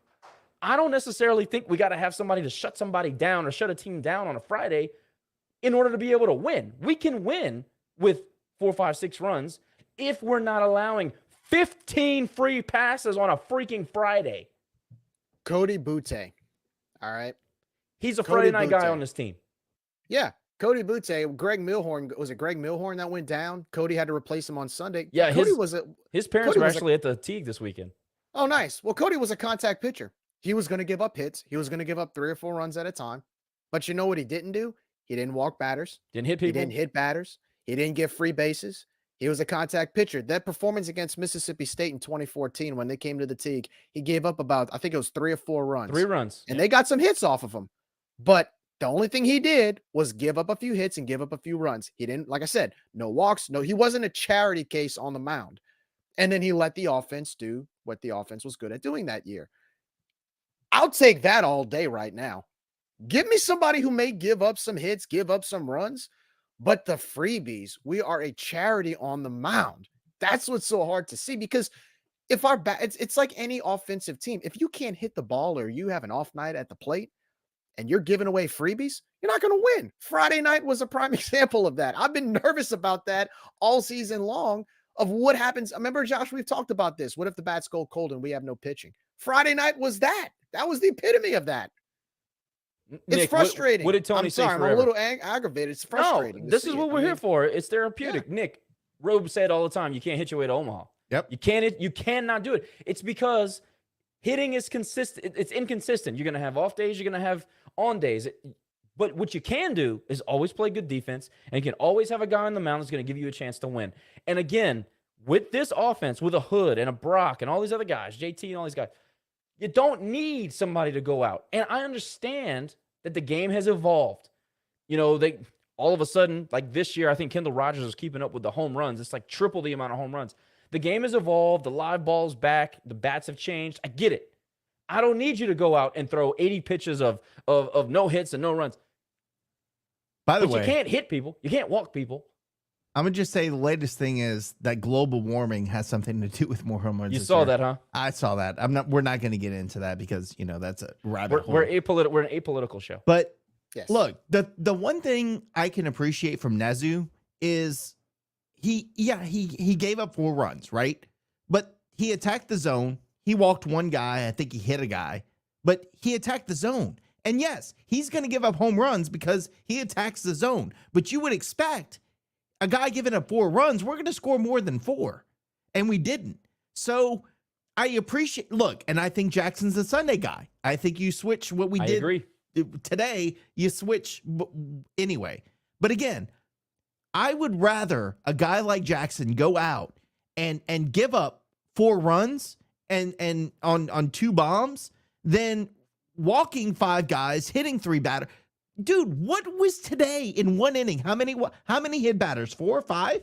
4. That 4. is inexcusable. And in loaded the Division bases. 1 baseball. We can't do that. I don't care who the pitcher is. You could be my favorite pitcher, my least favorite. You cannot hit 4 batters in an inning. That is inexcusable. You are putting yourself in a position to lose. And I feel like it's progressed from the beginning of the season where we had serviceable pitching, we were kind of questionable, but we were getting it done, to now other teams are figuring out what we're doing. And if I hear one more time that Southeastern gets hit by pitches, I don't care. Don't throw the ball in the batter's box. How about that? How about you don't do that, and then you won't have a hit by pitch? I don't care if you're leading the country. Just don't throw it there. Why are we doing that? That is basic to me. Speaking of Southeastern, you lose the game by 1 run. They get a go-ahead home run in the 8th. You were still in it, but yet you look back and you rewind at why they were tied. Well, you played like shit the whole game. But you hit 7 batters, and like 3 of those guys scored runs. You But- can't. You but have they like lead, four. Jerry, they Jerry- lead the NCAA in hit batters, so Jerry, we should just let it go. No, You realize that we shouldn't. gave up 15 free passes on Wednesday and on Friday. 30 Yes, free that's- passes in 2 games is I don't even know what to say. Well, about that. you went. Look, you went 0-2 0-2. in those 2 nights. You went 0 for 2. So obviously that affected your. That's 2 losses right there by doing that. So yes, I mean, no, we're a charity. We're being a charity right now. We got to stop being a charity on the mound. We're beating ourselves, and that's the most frustrating part. Okay, so Marshall, we go do that. Unfamiliar territory. I thought we kind of played like C+ series, but Marshall still has a long way to go. They have a lot of things that need to be done in their baseball program in order to get to where they want to be. Fully expect them to do that because, like we said, when Marshall commits to something, they do it right. I think they're going to be fine. They have a couple of guys that are players, but they're a long way from a complete roster. I thought we were fine. I thought we mostly pitched okay. Offense showed up. It's a sweep on the road, regardless of how you want to look at it. That's good. Our RPI went up like 24 spots, I think it was. So it was a successful weekend, regardless. And in the league, anytime you play a league team, that's going to be good for you. You know, it looks good. I don't know. I think their RPI was like 112 at one point. It might have gotten worse, but it was fine. It wasn't like playing ULM, who got totally destroyed today, by the way. So great result on the weekend, last weekend against Marshall. And then we come home Tuesday to play Tech. And I don't care how bad Tech is. I don't care if they're 0-30, whatever. The Teague was rocking. The boys were there to play. You could tell in the dugout there was a little bit of extra juice. There was some buzz in the stadium. And we just blew their doors off. It was fun to kick their ass. I love beating them no matter what we play. So it was just good to beat them. Cooper Rawls owns neck. He just does. He goes out. I think he went into the game in the 2nd inning and pitched into the 7th. I think he went almost maybe 5, maybe 4 2/3. Great. I know he gave up the home run towards the end there. But again, he's just trying to fill the strike zone. And the hitters protected him all night long. Any takeaways from the Tech game? I had a whole lot of fun being at the park. Can I Beating just them- ask you a question? I don't have a takeaway. I'll let you go, Jerry. My takeaway is that what is it about Lane Burroughs that I just don't like? Is it because he coached at Northwestern, right? And I didn't not like him when he was the Northwestern coach, but now that he's at Tech, I just don't like is it because he's at Tech, or am I missing something? It's that, and then also he walks really slow, and it drives me nuts. But he does That might be everything it. really slowly. I hate it. That might be it. What you got, Jerry? That's the only takeaway I got. Well, it was not only fun to beat them, like you said, Josh. The atmosphere at the Teague was fantastic, even for a Tuesday night. But also too, how ironic, and it's almost like Tech's just getting bad luck after bad luck after bad luck across their entire athletic department. I when knew you he was really going to think bring this about up. They lose to us on Tuesday, and then on Wednesday they lose back to back to ULM. So Aw. they're 0-3. They got, not only did they lose to us on Tuesday, they got swept by ULM for the year. They're Oh, 0-2 that's so against sad. ULM. Oh, And so so awful. their only redemption that they have, we go back to Ruston, and I think in like another few weeks, the only redemption they have is to maybe try to beat us. So they'll be 1-3 combined against both UL and ULM. So Start Rawls. They don't have a I chance. thought that was funny to see.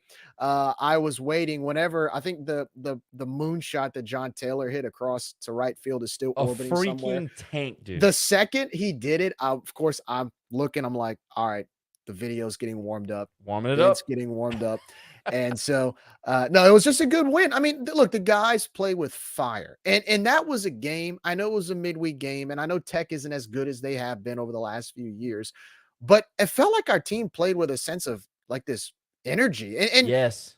look, we were down 3-1, and you saw the way they came back and rallied. You saw the way they responded down 3-1. And I'm just watching this and I'm going, man, like this is the team that we've been hyped about going into the you season. didn't see it against App State. You didn't see it No. this weekend. Mm-mm. What was it about Tech? Was it because a bunch of the players right. know them? I And- mean, you're right, but it's it's a stark difference between the two. You know, And I don't you think saw it. Tech was. I don't think App State was that much better than Tech. I No, don't hell think no. High Point was that much better No. than Tech. I don't think some of these teams, South Alabama, again, the Friday night, they're not that much better than Tech. Or I mean, we just played with a certain level of energy. But I on think, Tuesday. Josh, I think you alluded to it. And look, we're going to play the team across the basin. Is it this week we play them? Tuesday night. Yeah. And I said, we're going to get our butts kicked if we play again like we did this weekend. But you almost feel like, and Kimball hinted to this when we had him on the pod. He's like, a couple of big teams that we get hyped up for. And that team across the basin is one of them because everybody knows each other. So like you said, Jerry, they get hyped up because they know them. I mean, what? It would not blow my mind if we go out and beat that team this week. I'm not expecting it, but it would not shock me because, again, it means a little bit more to them. But but in conference, you're playing Troy. I don't care if you don't know the guys on the team. We still need to bring that intensity. So why didn't we have that intensity that we had at Tech against Southeastern or Troy? Because I didn't see anything this weekend that made me feel, again, fuzzy inside about being intense and wanting to win the games. It felt like business as usual. We need to start a pin pal situation so we can get to know all the players on all the league teams. Yeah, well, Friday night, I mean, I know I'm trying to jump in the gun here, but like Friday night, we were just playing catch up. I mean, you're down. I mean, we gave away so many runs to the point, Nick, that we still fought back, but it just wasn't enough. Again, when you're a charity and you give too much away, sometimes it's hard to get a lot back. To your point about LSU, or the school across the basin, as we call them. Put your money in the freaking swear jar. Sorry, I shouldn't have said LSU A&M. How's that? Their full name, the legal name. But anyway, it makes me laugh because I remember in 2009 when I was a student, my buddy and I went to the game in Baton Rouge, and that was a year where we actually finished the season with a losing record. If I recall, that was one of those games, Nick, that we really weren't expected to win. They were in the top 5. I think we were below 500. And we hit like 3 bombs in their stadium. That was the Scott Hawkins home run. Scott Hawkins hit one. Yep. I mean, I was there. I had a few classes with Scott, and we joke about it. I'm like, yeah, dude, I think the ball you hit, I don't even know if it landed yet. And we went up 8-1, and we're sitting around a bunch of their fans. We're in the grandstand, and we actually got along with a lot of their fans, and we're laughing and we're going, yeah, this is not what we've seen all year. This is weird to us because they were ranked in the top 10, we weren't, and we were just dominating. They make a comeback, and then we respond with a go-ahead bomb by Scott Hawkins Scott. hit it over the freaking scoreboard. In the 9th inning, and we end up winning the game. And I know it was a midweek game, but then we come back that following weekend at home against FAU, and they sweep us. And I'm like, wait a minute, yes. What is this? Like, it's like you just beat a team right down the road.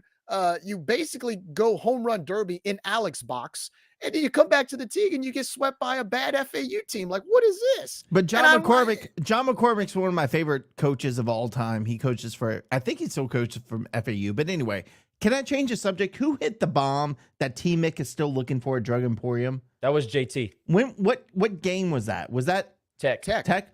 Yeah. The longest. So people were talking about the longest ball hit out of the Teague.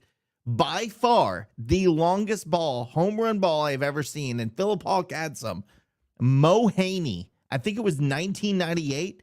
That dude hit a shot that I swear is still rotating in somewhere in the atmosphere. I have never seen a ball hit that hard in my entire life, except maybe Philip Hawk at the team across the basin one year. He hit one pretty far. Philip used to hit some over the pine trees. But look, no, I'm telling you, Mo Haney didn't hit it over the pine trees. He hit it over the KLFY Doppler radar, whatever it was at the time. That Mo Haney, I'm telling you, Mo Haney, and you guys might not remember him. The old school guys do. Yeah. That dude hit some bombs, and okay, I had to take the moment to acknowledge that Mo Haney, listen to me. Mo Douglas is his name. Mo Douglas hit the bombs there was one that just went for miles. So sorry, Mo Haney, you're doing real estate. Mo Douglas is the guy who hit the bombs that are still traveling in the atmosphere today. Hog Daddy hit some freaking monstrous shots. Well, he did. Dallas Clark hit a couple of bombs too. But the thing about JT's home run that was so majestic was how, I mean, Jerry, you saw it. I mean, the moment it left the bat, the entire stadium knew it was out, and it was so high. High. It was a moonshot. It was There was Dude, no I'm way the telling ball you, was landing anywhere no inside. competition from Mo Douglas. That dude. He hit some shots. It looked like it'd be a pop up in the infield, and that thing was still going. It was Yeah. insane. I think the one that JT hit, Josh, if I'm not mistaken, it landed on the track. Landed on the track. It went 401. If you hit a ball 401 to dead right field, I mean, that's a bomb. But again, I say that to me, it was impressive because of just the height. I mean, it was you couldn't even see the ball half a second after it left the bat. So that was cool. That was awesome. But anyway, look, we beat Tech 10-5. It was a good time. Everybody that was in the stadium was treated to a good ball game. And, of course, the Cajuns win. Then we turn around and go to Hammond, Louisiana, and play Southeastern, the king of getting hit by pitch. And they stood on top of the plate, and they induced, I think, six hit by pitches, maybe seven. No, stop. They didn't induce. We threw it into the freaking batter's box. I'm so tired of people saying we induced it. No, don't hit them. How about that? How about our pitchers just don't throw it into the batter's box where the batter is, and then you don't have this crazy statistic. I'm tired of people saying that. There you have it. There you have it. Nick, straight to the pitching staff. You guys were throwing it in the other batter's box. No. Anyway, way too many hit by pitches, way too many walks. We gave them too many things that they did not earn, and we ended up losing the game 5-4. I'll give credit to the offense; they fought, but you think you can score more than 4 against Southeastern during a midweek game, but in 2 games against them, we've scored 6 runs. But so look, credit to Southeastern; they played a took good advantage game. of Played a good every game. opportunity we gave them, and that's the epitome of Southeastern baseball. They will do that. So and they Matt did Reiser's what they a great do. coach. He's going to find ways to get his guys on base. I've always had a ton of respect for Matt Reiser, and they always have a guy. And this year it's Champ RT. And they always have a guy that'll go out in a midweek and give you a good start. And in 2 games, they got it. I know we beat them at the Teague 2-0, but they had a great start. And they Johnny All-staffed it, which was impressive to me. But to me, that's just, if you're trying to get on a heater and you're trying to get some momentum, you can't lose that game.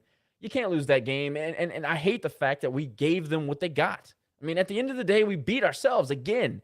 How many times? Probably 6 or 7 times this year I can say that we beat ourselves.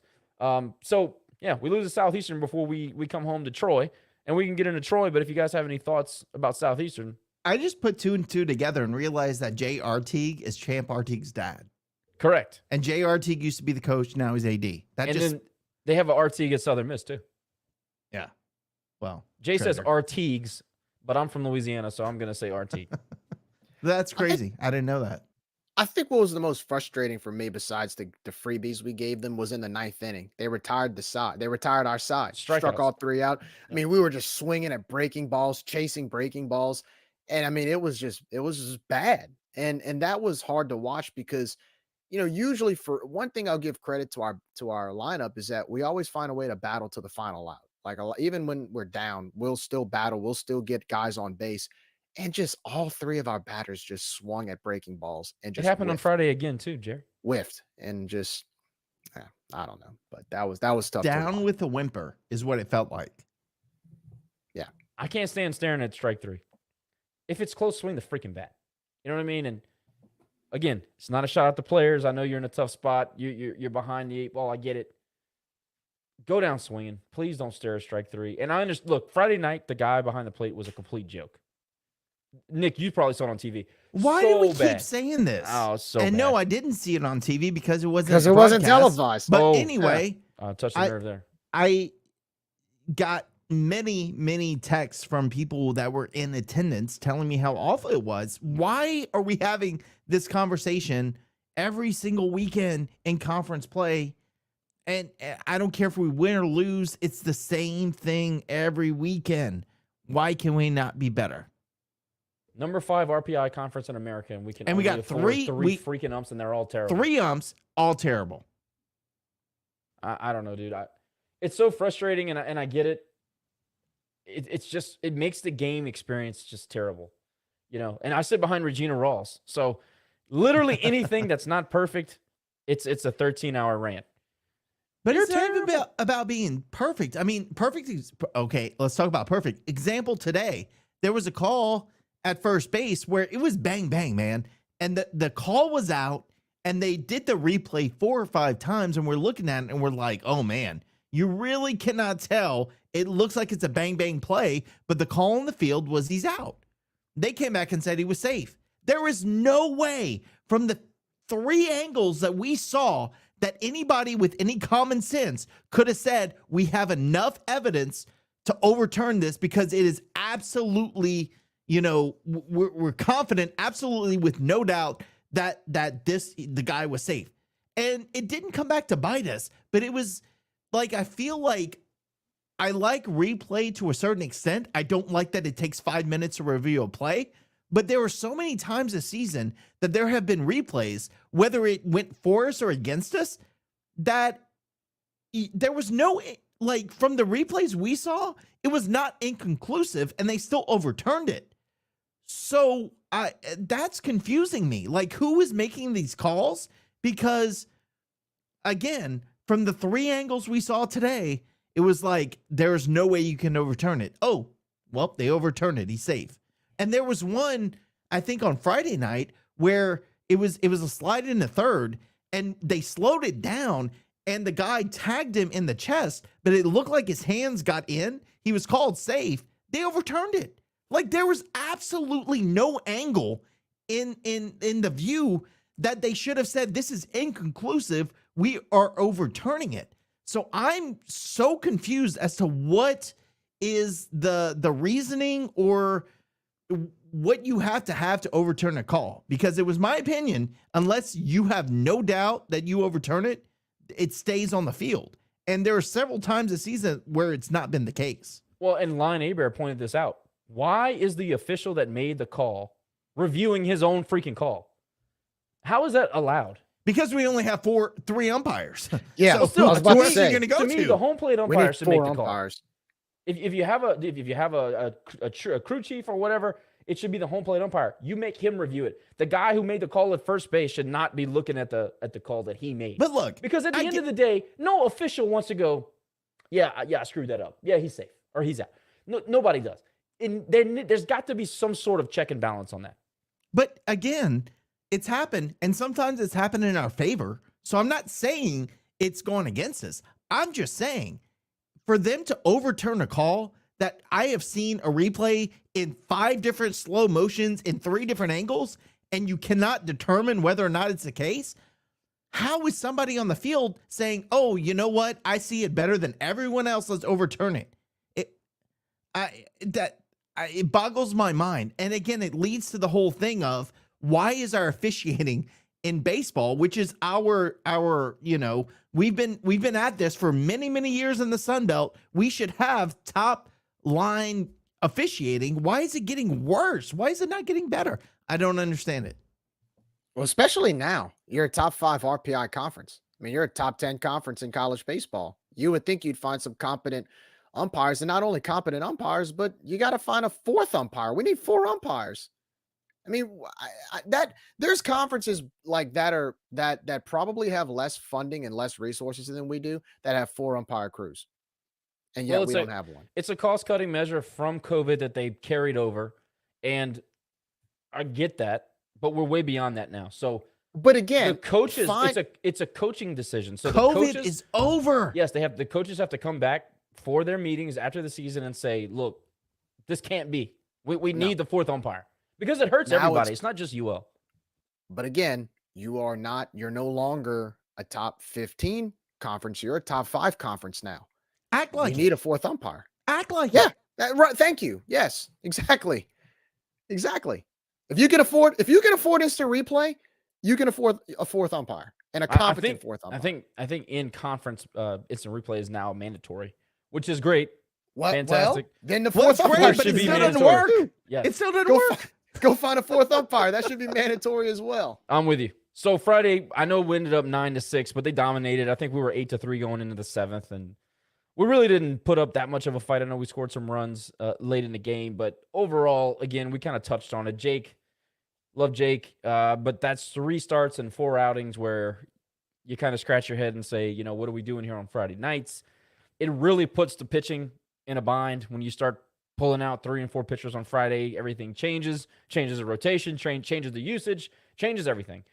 I like Jake. I know he's valuable to the pitching staff. maybe Friday night is not the role for him. I think we've already kind of discussed that. You come back. The weather was not what it was supposed to be on Saturday. You miss an opportunity to play. We talked about that. And then you do the hardest thing in baseball, and you come back on Sunday and try to win 2 games. Obviously, the first game did not go your way, or game 2 did not go your way. Game 2, I will be honest with you, and shout out to the Cajun Racers, who are Silver Division champions and will play for a league championship on Tuesday. 36 goals for, 2 against, no big deal, just saying. So I wasn't totally, completely invested in the baseball game, I'll be honest. But I know you guys were, so I'll get some takes off of you guys from game 2. Anything stood out? Anything that needs to be talked about? I mean, I paid attention to the game, but you guys probably had a little more insight than I did. Nick, you want to go or? I'll give you a quick take on that. Hit by pitch. Pop ball. Hit by pitch. Hit by pitch. Hit by pitch. Again, base on balls.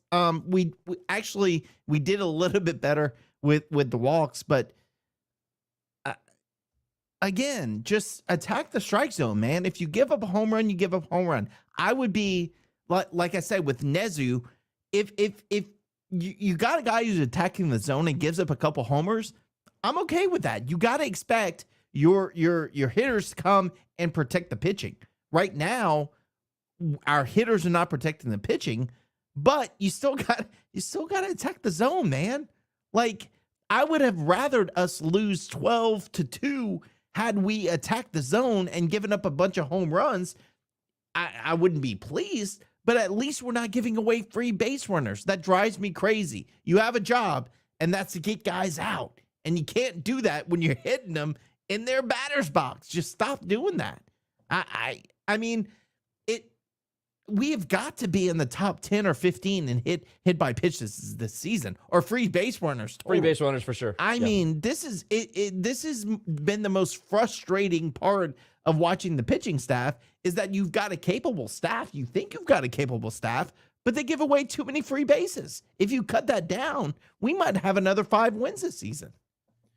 Yeah, the Saturday game, not Saturday, the Sunday game 1, I thought was it was winnable, really, through 5 innings. I mean, Jackson gave up a home run on a 2-run shot to left field on 2 outs, and then another a 1-run homer to center field. And it was by I forgot his name, but it was the same guy, back to back jacks. And it was really, he gave up 3 runs, but we didn't get our first base hit till the 6th inning.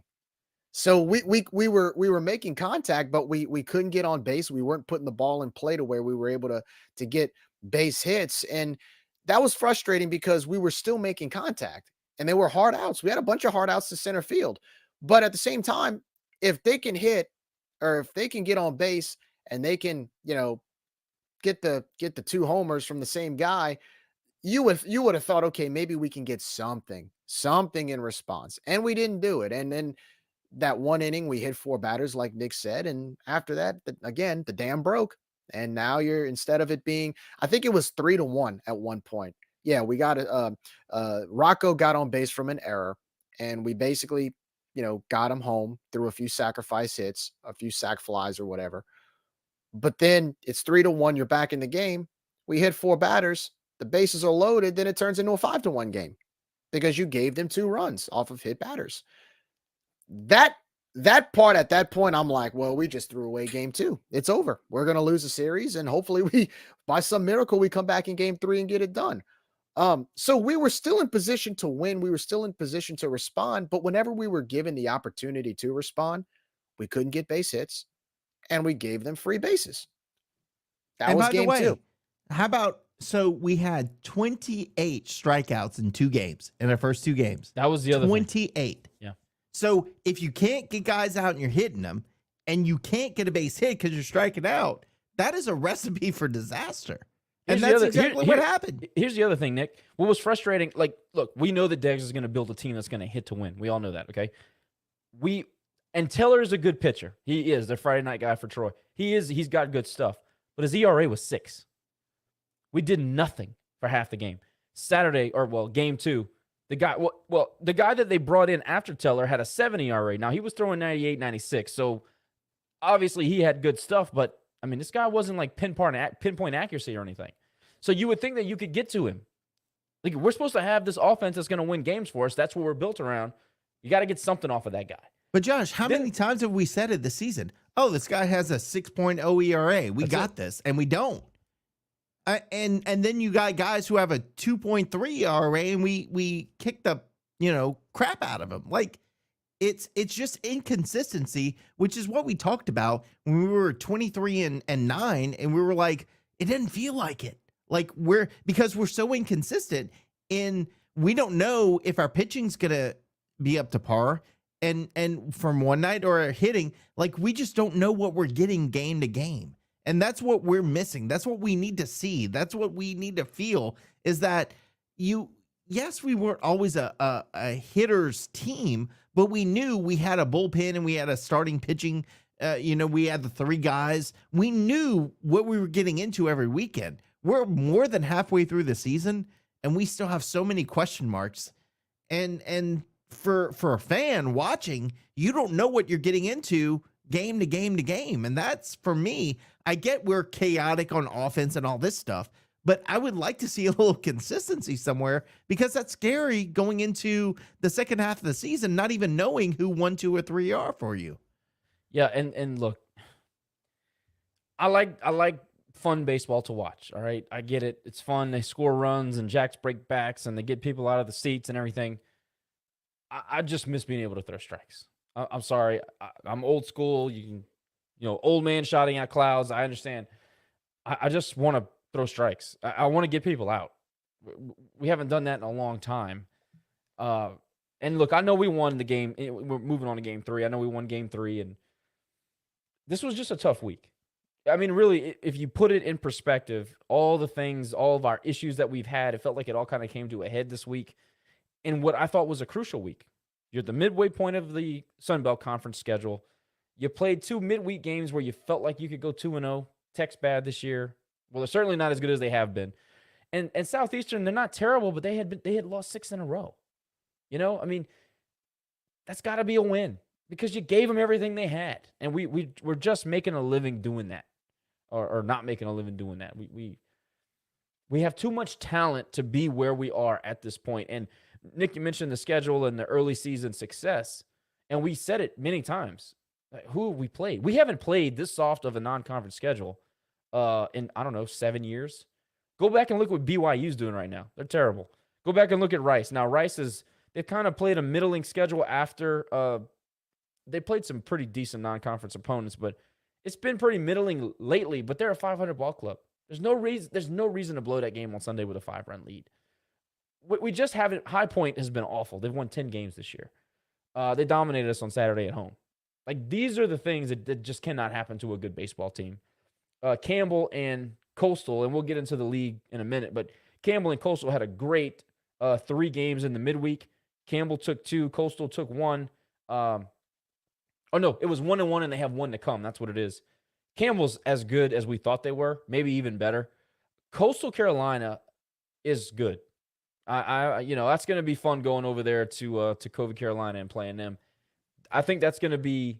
Oh, they come to the Teague? Yeah. Okay, so they come to the Teague. Well, the good thing is that we play well at the Teague, so that's an advantage for us. But they're a good baseball team. I think they're 14th in the country right now. Their RPI is number 9, I believe, and their strength of schedule is 9 as well. So they're playing good baseball. They're playing good baseball teams, and they're battle tested. Something we're not. Maybe it's a blessing in disguise to get them to come in here and, show us a thing or two. I don't know. Hate to say that. We own them. I think we're like 7-1 against them all time. 8-4. 8-4. Okay. 8-4-1. I think it is something like that. So, man, that's a good omen, I guess. But tough week. I don't know, man. I feel like, and then losing Julian and losing Debo again. Which, by the way, why the hell is Debo in the freaking lineup 4 days after he had surgery? What are you doing? Let him heal. Anyway.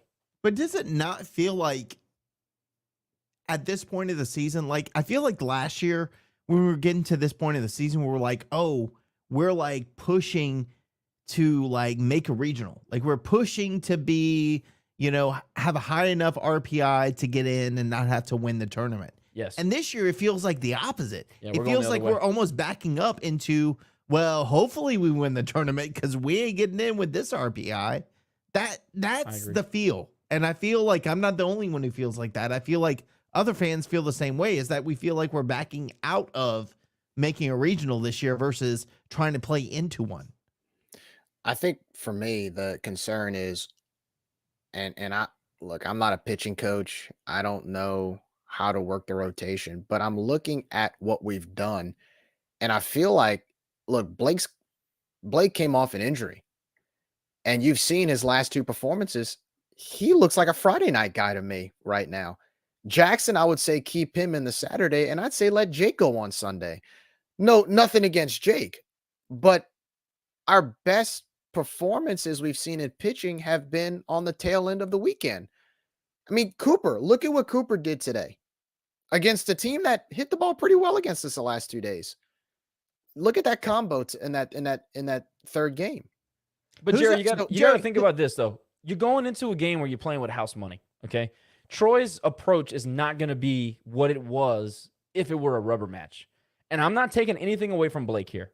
I'm just saying you're not going to get the same fire if you're trying to win a series as you're going to get if you're just trying to get the sweep. But he's done it. Deal. It's done it been twice a couple in a of row, different times.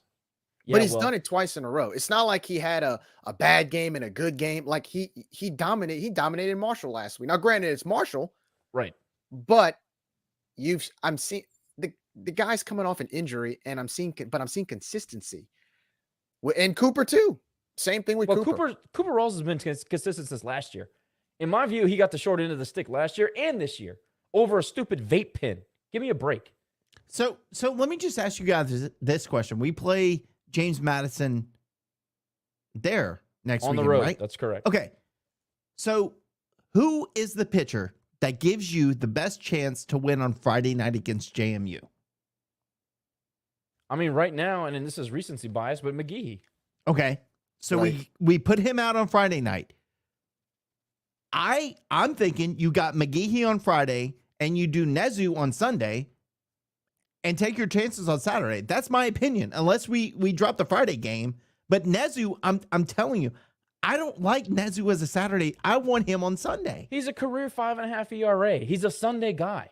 He is a Sunday dude. And he's had some great performances, but it doesn't change who he is. And again, he's going to give up some long balls, but that's what he does. He attacks the zone, but you have to look, you put him against a Sunday guy, I'm taking Nezu every single time. I agree. Against a Saturday guy, I don't know, because they got some damn good Saturday pitchers. But we have got to figure out who our best pitcher on the staff is and put him on Friday night.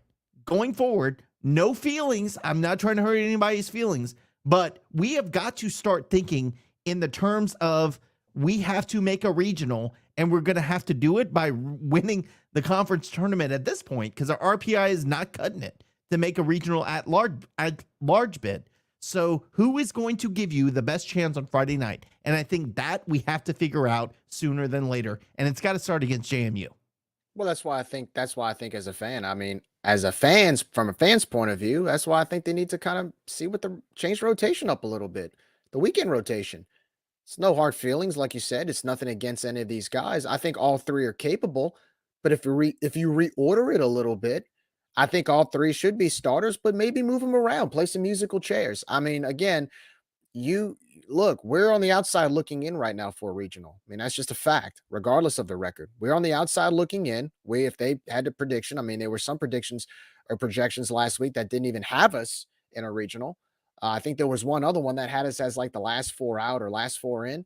So you're on that cusp. So now you need to find a way to say, okay, moving forward, if we want to be in the club, if we want to get in, how do we do it? And what's the rotation to get us there? We're still tied for second in the Sun Belt. So I don't know if we're on the outside looking in, but based on our trajectory, we have to do some things to fix that. So the Cajuns end up, losing 2 of 3 at home to Troy, which I think Troy's RPI is around 30 right now, which good for them. Ours has taken a dive into the 70s, late 70s, last time I checked. Not great. And if you pair that with a lackluster strength of schedule, doesn't look good. We have some opportunities, like I said, against Coastal. We have some road opportunities to kind of to get back into maybe the 50s, 60s, but it's not looking good. But speaking of the league, we'll move on to that for now. James Madison goes to Southern Miss, gets swept. UL Monroe loses 2 of 3 at South Alabama, who all of a sudden is now 7-8 in conference play. We know how bad they are, so I'm not really going to take much out of that. But, whatever. Let's see. Texas State had an interesting series this weekend. They hosted Marshall, and I wanted to see how Marshall was going to bounce back on the road after getting swept by us. They go to San Marcos and get swept. Well, again, Texas State in their stadium, They beat anybody. Yep. It's true. The Cracker Jack ballpark thing drives me nuts, even though it makes them a non-factor in postseason play. They beat Texas last week. And they beat the hell out of them, 9-3. Yeah. In their ballpark, though. That's right. That's been a really good midweek series for the last few years, by the way. Some really exciting baseball. Georgia State hosts Arkansas State and lost 2-3. 2 of 3. Excuse me. Yes, they lost 2 of 3 at Georgia State.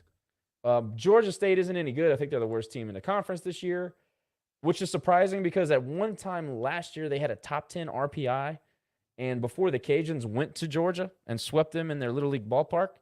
And I think they got off to a really good start this year, too. Yeah, they had a couple of nice wins. They beat Georgia Tech. Yeah. And, things looked like they were okay, but it's not been good. It's not been good. Coastal Carolina continues to sport a very nice RPI. They took 2 of 3 at Old Dominion. Old Dominion was in first place in the Sun Belt Conference and just tearing the cover off the baseball.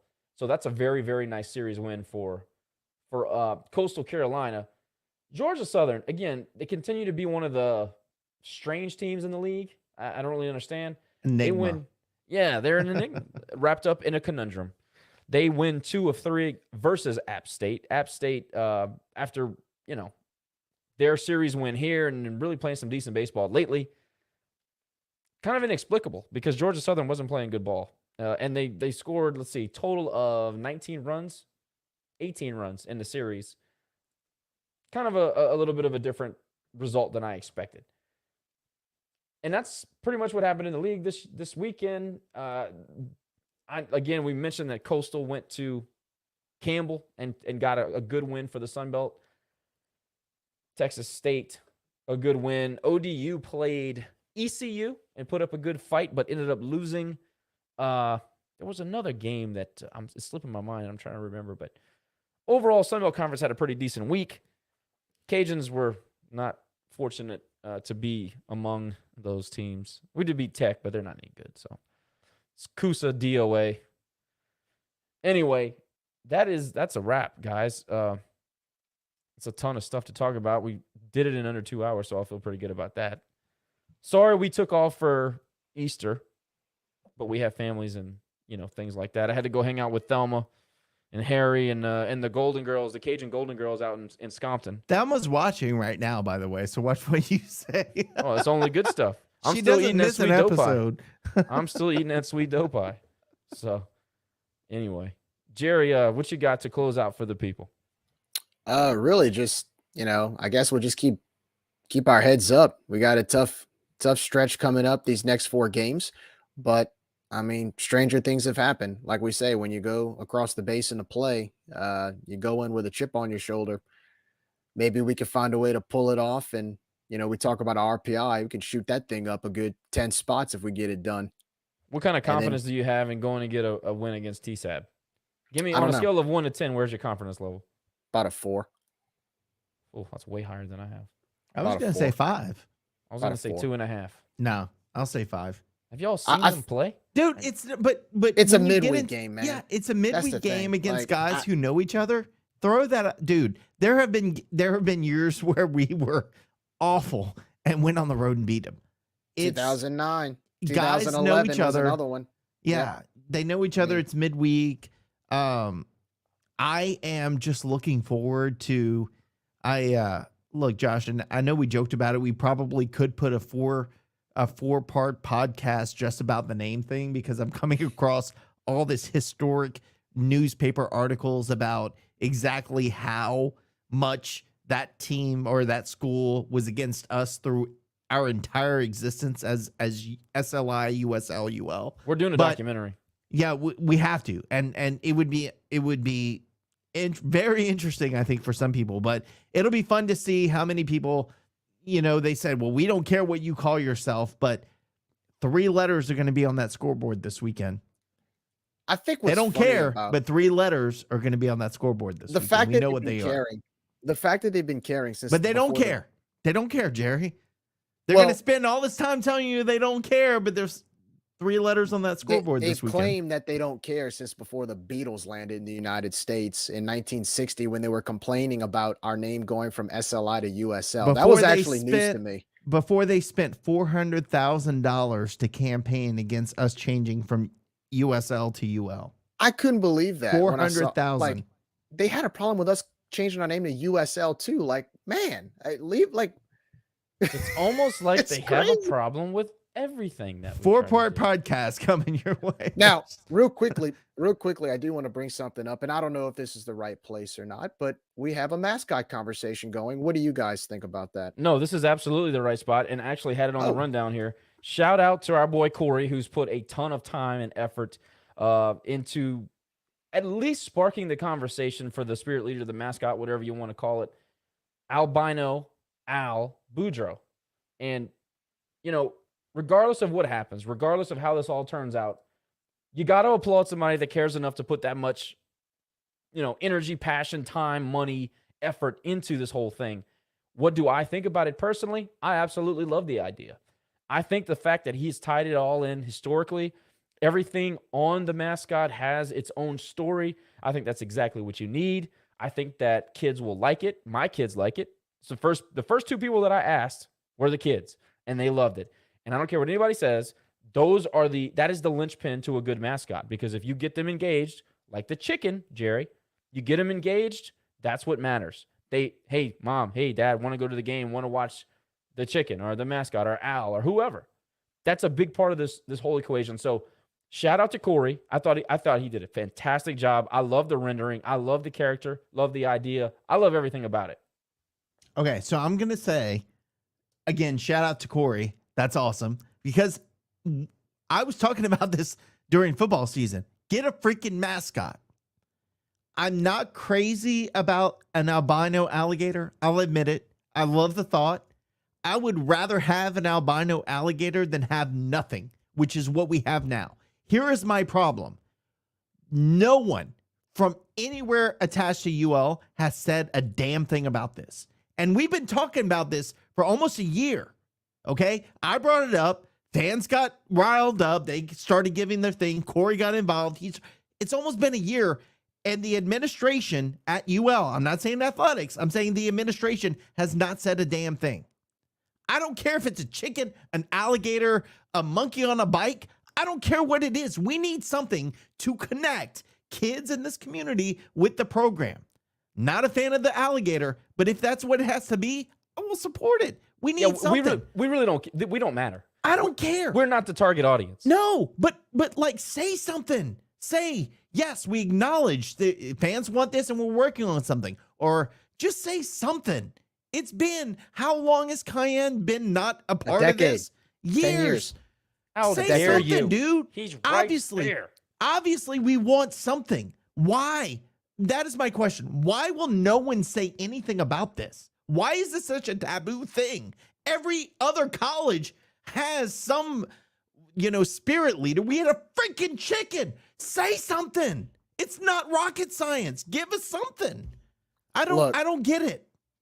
I think there's a sense of, I don't know how to explain it, but like I've seen, first of all, shout out to Corey for him to take time out of his schedule. He doesn't work for the school or anything. He's just an alum who cares, just like we do. He cares. So he takes time out of his schedule to create this thing, the albino alligator. And look, I'm 50-50 on it. I don't really, do I love it?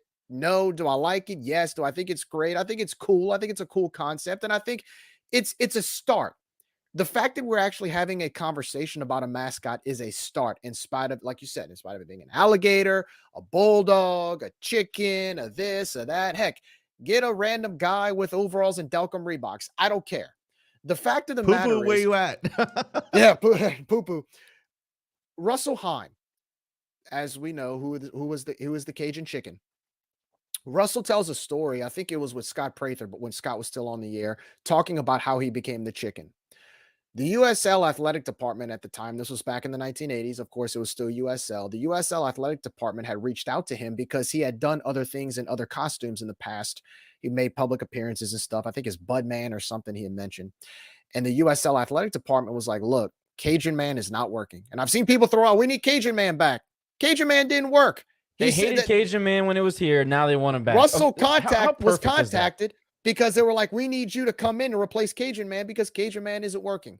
So at the last minute, Russell goes and shops around Lafayette to find a costume. He's like, look, they wanted me to appear, I don't know how many days or whatever, but in a short amount of time to be a mascot. He goes to whatever, Party City or whatever local costume shop. He had a choice between a dog and a chicken, and he chose the chicken. And ends up being the chicken, and he shows up in a random chicken costume. Now, if you were to say, go on KLFY or KTC or social media and say, we're going to choose a random chicken to be our mascot, you think people are mad now because there's some criticism to the alligator. Just imagine we chose a chicken, but it wasn't about the chicken. It wasn't about because he chose a chicken that made the mascot great. It was Russell inside the costume that made the Cajun chicken a legend. Now the Cajun chicken is probably one of the most famous mascots in Lafayette history. The point of the matter is, whether it's an alligator or whatever, it's the person inside the costume. Personally, again, I'm here nor there about the alligator. If we can get albino and it works, great. But it's a matter of who's inside the alligator costume that makes the alligator costume or mascot a legend. We need to focus on that rather than what it is. Because here's the thing. Exactly. Like I see Joel made a comment. It wasn't about the chicken. It was about the person inside. Thank you. That goes for this mascot, whatever we choose, or if we decide to even have the conversation as a university on the mascot. It's about who's inside the costume that really counts. And so I look forward to this conversation. I hope it expands, because at the end of the day, whether you like the alligator or not, it's plain and simple. 4 simple words. We need a mascot. We need a mascot. So figure it out, get it done. Because I'm telling you, you saw the reception the Cajun chicken got. And look, Russell's in his 60s. And look at the excitement he brought that one night in the Cajun Dome when we played against Marshall. Look at the excitement. Look at the generation of fans he gained. The younger generation that didn't get to see him 25 years ago. You just bring a mascot like that in, and I'd be all for Russell training the student, whoever is the new mascot. You bring those type of skits in, that's what gets fans, and that's what kids excited. We talk about kids becoming Cajun fans. That's how you become a Cajuns fan, with something like that. So we need a mascot. To the university, to anybody who is in charge of that, marketing and branding and all that, please find us a mascot. It's so It's easy, time. dude. Why can't It's we time. get this right? It's so time. easy. It's easy. It's time. stuff. And kudos to Corey for getting the conversation started. Yes. It's time. We need a Kudos to mascot. Corey. Look at how Agreed. much run it's getting. That should tell you how much people care about it. Ladies and gentlemen, thanks for joining. Please take time to go and review the podcast on Spotify, Google Podcasts, or wherever you get your podcast. If you watch us on the YouTube channel, please subscribe. Tell somebody about us. Share the good word. As always, we appreciate your support. We appreciate our sponsors. And it's been another good, fun show. Jerry, Nick, it's been a good time. I think I speak for the boys where I say thanks for all your support. We'll be back next week to talk, hopefully, a good week. Maybe we'll beat TSAB. That'd be fun. Anyway, everybody, enjoy your week. Go Cajuns. Subscribe. Talk about the pod. Love y'all. Talk about Al, too, by the way. Keep that conversation going. That's important. Boys, it's been a pleasure. Later, guys.